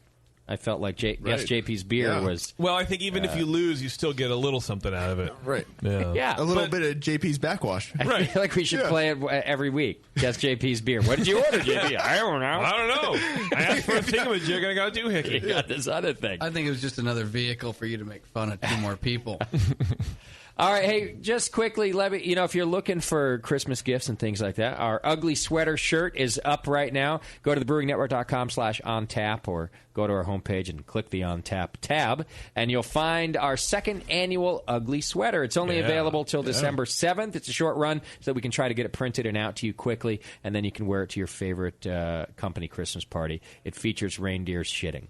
And shitting raining shit grenades. Green shit. Shitting hop grenades. Immediately offensive. Which we think is just great. Oh, we it's hilarious. love ourselves around here. Yeah. Why are you looking at me when you say that? We sit around talking about how funny we are together there all the time. You should see how long the email thread is of that ugly sweater shirt. Oh, us, yeah. us perfecting that design. It went back and forth with a bunch of stupid little like steam details. coming out of the brewer. It doesn't look sweatery enough.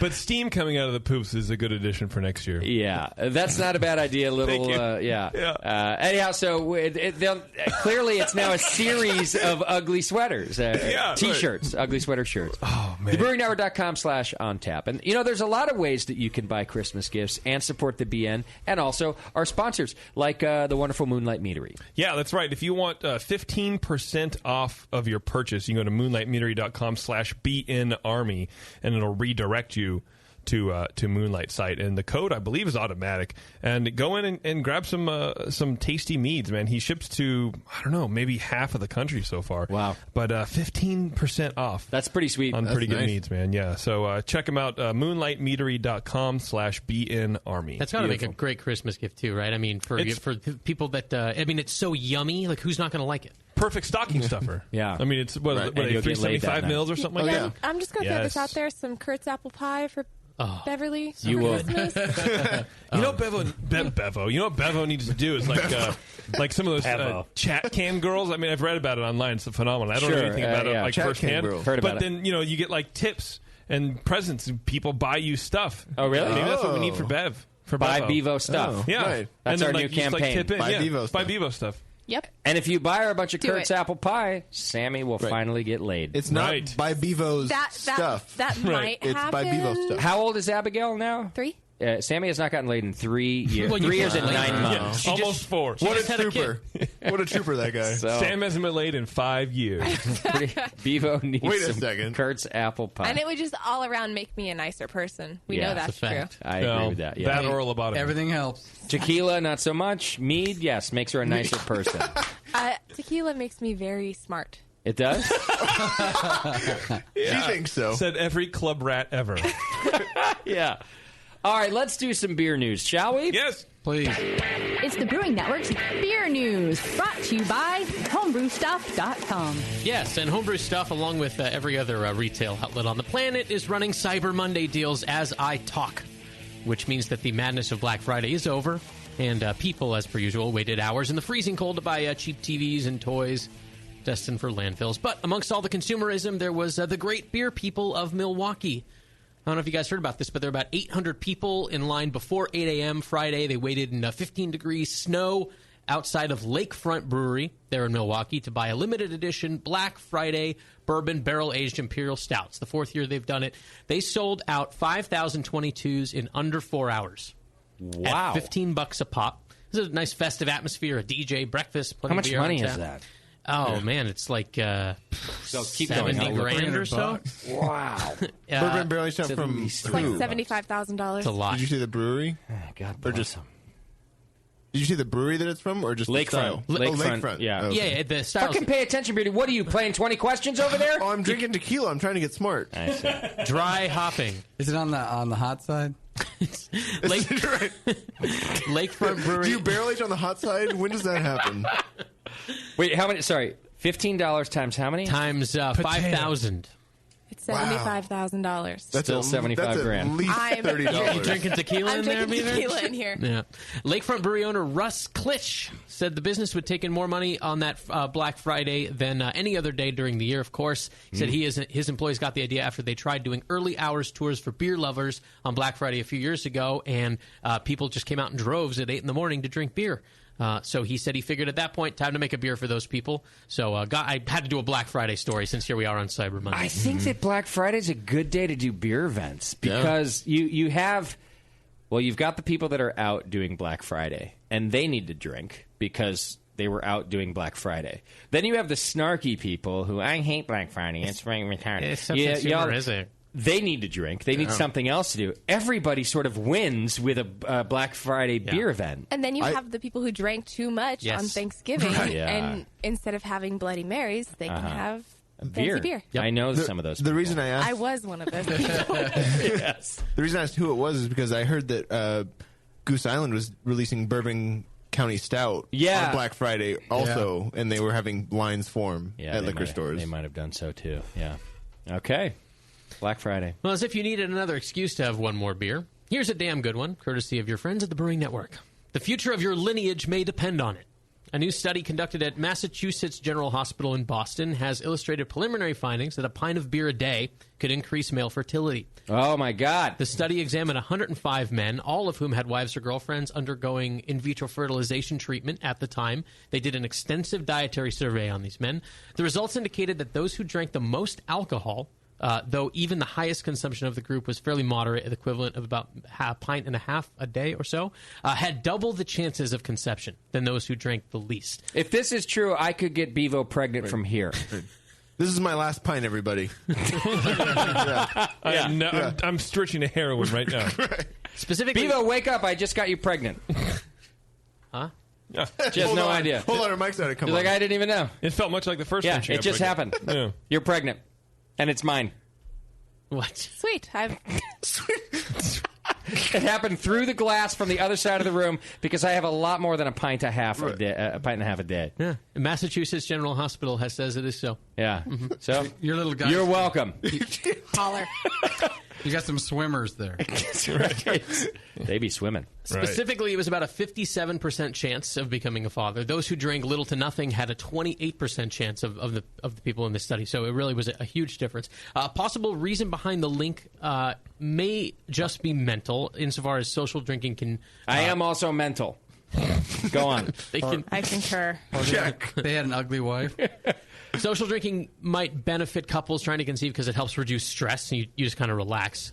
Drinking beer did not actually cause male sperm to increase in quality, and really the researchers couldn't pinpoint quantity. Couldn't define a real reason behind the findings, or even draw a direct link with any certainty. Which means a great study. There's need to do more research before you should decide to up your beer intake in the name of procreation. But if you want to participate in the next study, I got a number for you to So call. my question. Thank you. My question is: hand it over. Was it only the males drinking? Yes. Okay. Yes. Well, then that killed that idea because I was going to say. It makes you You lose. might be more fertile. Well, just more receptive. But no, this is saying definitely receptive. Right, exactly. Not But fertile. this is saying not right. But that's the difference, right? Like it's not just saying, oh, you're just more likely to do it. It's saying it literally increases your not the quality of the sperm, but the chances of conception. Not just because you're going to do it more, because the same amount of times. No, they swim harder and faster. Drunk, and they just kind of go wandering in areas they're not supposed They to go to the be. random places they might find an egg. What's down this fallopian tube? Yeah. I love the idea of sperm thinking. Little thought bubbles in the video. What's down this fallopian? Maybe the causation and the correlation are switched. So maybe it's just that the people that are likely to drink more already are sort of a more virile person to begin with, which is why they're driven to drink. Sure. Or they're having more sex or whatever. Well, but that's what I'm saying. It's not because of increased frequency. Okay. Yeah. All right. As an aside, the study had some interesting conclusions on caffeine intake, which is that men who drank around 2 cups of coffee a day had a 19% chance of conception, while those who had very little to none had a 52% chance. So presumably caffeine will drastically lower. So if you drink coffee and beer, it's like it evens it out. So if you're looking to stay, happy, keep drinking coffee. Right. Happiness as defined by not having kids. Right. Yeah, happiness as in your life still belongs to you. Yeah. Right. If you have a lot of money to piss away and you never really want to save to retire early. Right. Yeah. Yeah. All right. Carry on. Yeah, please. here's a quick insane statistic for you guys. 44% of 21 to 27-year-old drinkers have never tried Budweiser. Oh. And that stat is according to AB InBev, who has a reason to lie in the other direction, so it's likely not an exaggerated stat. You know what I like about this statistic is that at least 5 years ago, and maybe earlier than that, Doc, when we started talking to brewers on the program and talking about the rise of craft beer, I remember sitting in our garage talking about this and making the statement that there are young people who don't remember a time when there wasn't craft beer on the shelf. Yeah. Especially at the Safeway. They were, but that was years ago. Yeah. Now there are people that not only don't remember a time that it wasn't at the Safeway, but that have actually never tried a Budweiser. Yeah. This is incredible. It's true. And amazing. From this article, there is a stat as it pertains to your 5 years ago. It was that Bud has now a 7.6% share of the U.S. beer market, down from 10% 5 years ago and down from 14.5% in 2004. So you're talking half in 10 years. It's really That's crazy. Humongous. Oh, thank God. It's insanity. Well, you used to never be able to go into any bar and at least one of the taps wasn't Bud or Bud Light. Yeah. Right. Mm-hmm.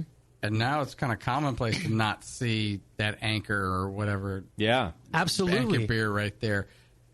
God bless us. And that's why Budweiser now is basically, they're in now a position of having to elbow their way back into a lot of bars. It's unfamiliar territory for them. Budweiser has gone from being basically, what you're saying, one of 4 beers on draft. Sure. 10 years ago, now you might not even find it. Maybe it's one of 10 options.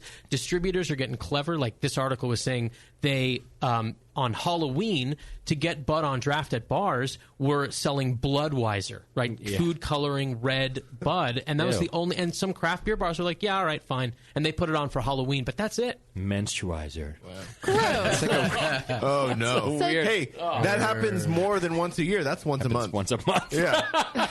Now, keep in mind, though, just to make sure this figure stays in perspective, the market share that is now exceeded Budweiser is all craft breweries combined. Yes. Against one single company. One single brand. Yes. So let's just keep that in mind. It's a wonderful figure, and that we're clearly, that craft beer is rising, and I love to see that.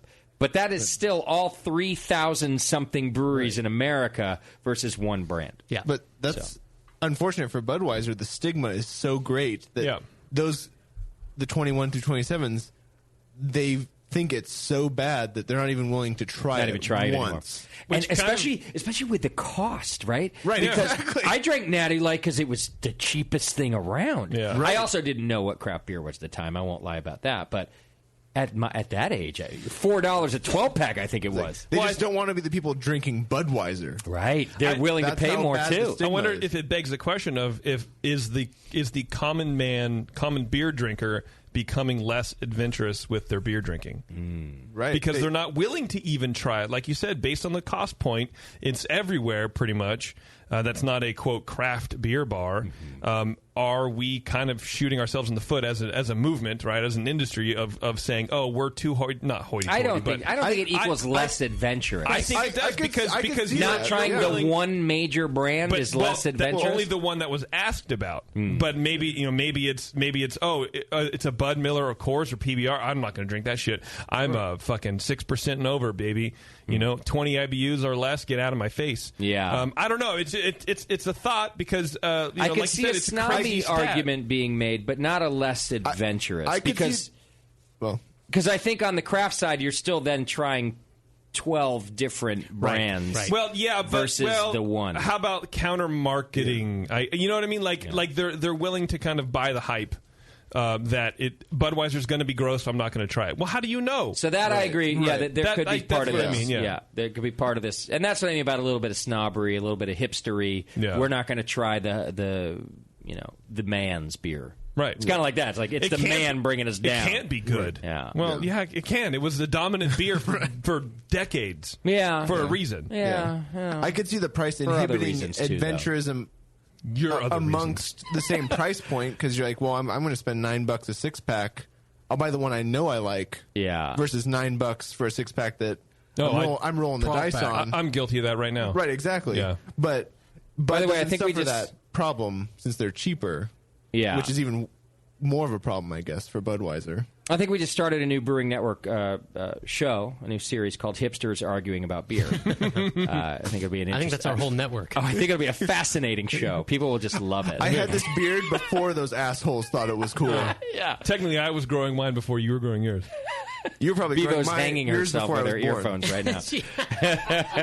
All right, what else? All right. You guys remember the beer mile? I reported back in June that the hallowed sub 5-minute beer mile was accomplished at long last by James the Beast Nielsen. You guys remember this? I don't. What is the beer mile? You run a lap, you chug a beer. Okay. Chug a beer, So 4 beers. Yes. Yeah. Okay. Yes. Per lap. So, now apparently Lance Armstrong has attempted this to qualify for the World Beer Mile Championship, just in the qualifying, the preliminaries. Because he's got nothing going on. There's a championship? Yes. And he's their, poster boy? Well, he can't ride a bike anymore.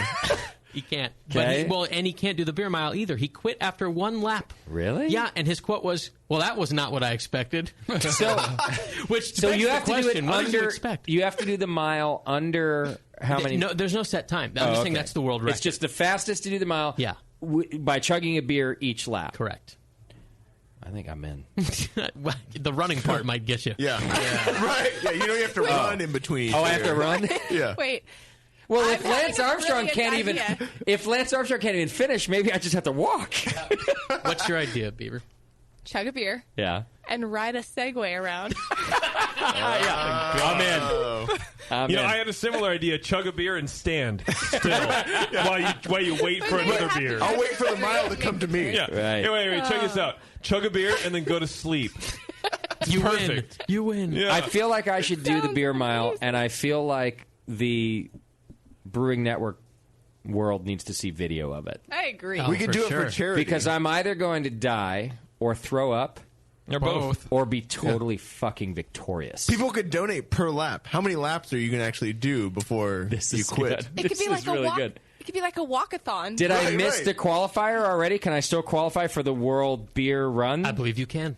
Let's find this out. Please don't do that. Oh, my God. And Beagle, make sure my health insurance is paid up, please. And then I think we should try this. I think we need to change Doc, plans what do you also. think? You're semi-aware of my health. You've had to look in my mouth like a horse. What do you think? Can I finish the mile? Yeah, I wouldn't bet on your time or anything. But Well, listen, Lance Armstrong couldn't even finish, absolutely. so I'm thinking a short amount of time isn't really the thing. No, doing it's the I think thing. finishing is Okay, the thing. so starting tomorrow, Yeah, go for a jog. like when you say run around your house. I don't Chug care a when you beer. say around the jog, like block. what do you mean? Like not a leisurely stroll. Oh, How about after the show, trot to the bathroom and back? and back? well, you said you're going to be, needing a ride home. Why don't you just run home? Yeah, I should run home tonight. Forrest. Grab a six-pack or a couple chug some beers 22s. along the way. Chug a beer. You guys will read the news tomorrow. Martinez man face down on Pacheco Boulevard. Lance Armstrong offers condolences. On Pacheco Boulevard, on Salvio Street. Yeah, I didn't even make it out of the block that Hop Grenade is on. Yeah. You're right. Pacheco's really far away. Found dead. in front of Family has business. not come forward to identify the body. All right, let's end the news with another lightning round. Yeah, go ahead. Yeah, courtesy of John Kay, our friend who writes the news for me, and I relay it verbally on his behalf. Okay. Port and Lost Abbey to introduce third brand, the Hop Concept Brewing. The series will include Dank and Sticky IPA, Citrus and Piney IPA, Lemon and Grassy IPA, and Tropical and Juicy IPA. This one's for JP. Ballast Point Grapefruit Sculpin will be released soon in a 12-ounce can format. I also heard Victory is planning on canning beers in the near future. Founders Brewing Company to introduce Big Luscious, a chocolate raspberry stout this December to mark the 11th installment in the brewery's popular Backstage series. Big Luscious will be sold in 750s with a suggested retail price of $16.99 per bottle. And finally, Rogue Sriracha Stout, due in December. Perhaps the worst beer idea ever, and I wonder how expensive this one will be. That is the news, brought to you by homebrewstuff.com. Our friends at homebrewstuff.com are just a great place to go for all your Christmas and brewing needs for you, for your family, for your beer person. homebrewstuff.com/promotion. Go show them some love, baby. Beautiful. However, I'm disappointed that one news story was left out.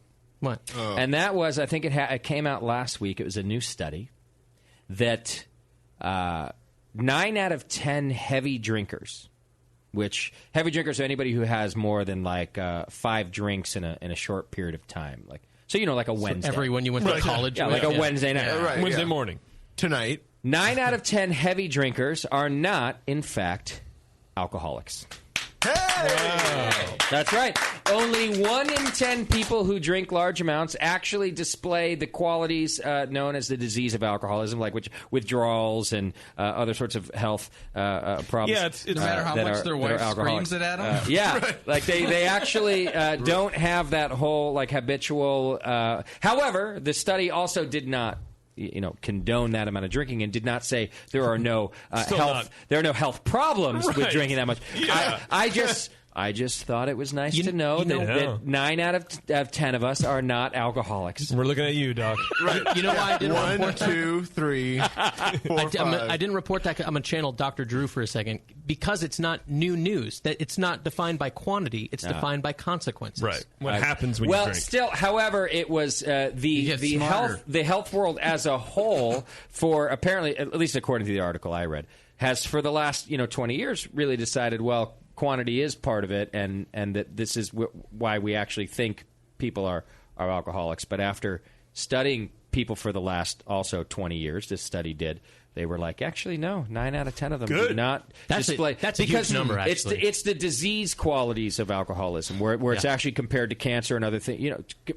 Functions as an actual disease that most people don't experience those, even with heavy drinking. So is it the addiction part or the side effects that defines alcoholism? It's a bit of both. It's the addiction, the side effects. It's all of it. Dependency. It's actually dependency as a whole. Oh, okay. There's a difference between drinking heavily and having a dependency problem. Because dependency means when you take it out of the equation, you experience disease-like symptoms, physical drawback. You're kind of messed up. It's also what happens when you drink a certain amount of psychologically, how your behavior changes. Exactly. That kind of Is stuff. it screwing up your life? That's the question. My life's awesome. It is your life. It's your lifeblood. I'm stellar right now, guys. Stellar. I could not be better. Well, if you try hard enough, you might one day ratchet up to delightful.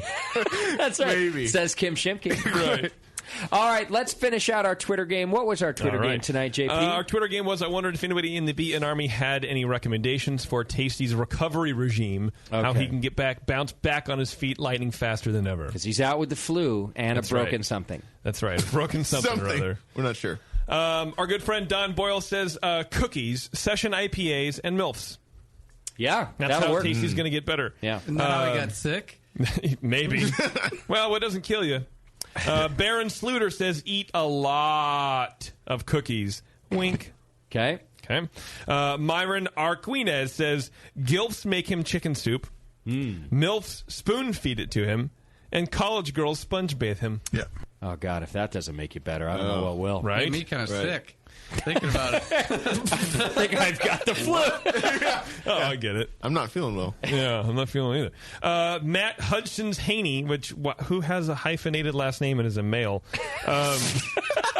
He says a whole lot of Adam and Eve orders. Yeah, that'll work. AdamandEve.com. Beermaster Ben says sequentially viewing his AdamandEve.com DVD collection, starting with A and ending whenever his arthritis acts up. Oh, yeah. Yeah.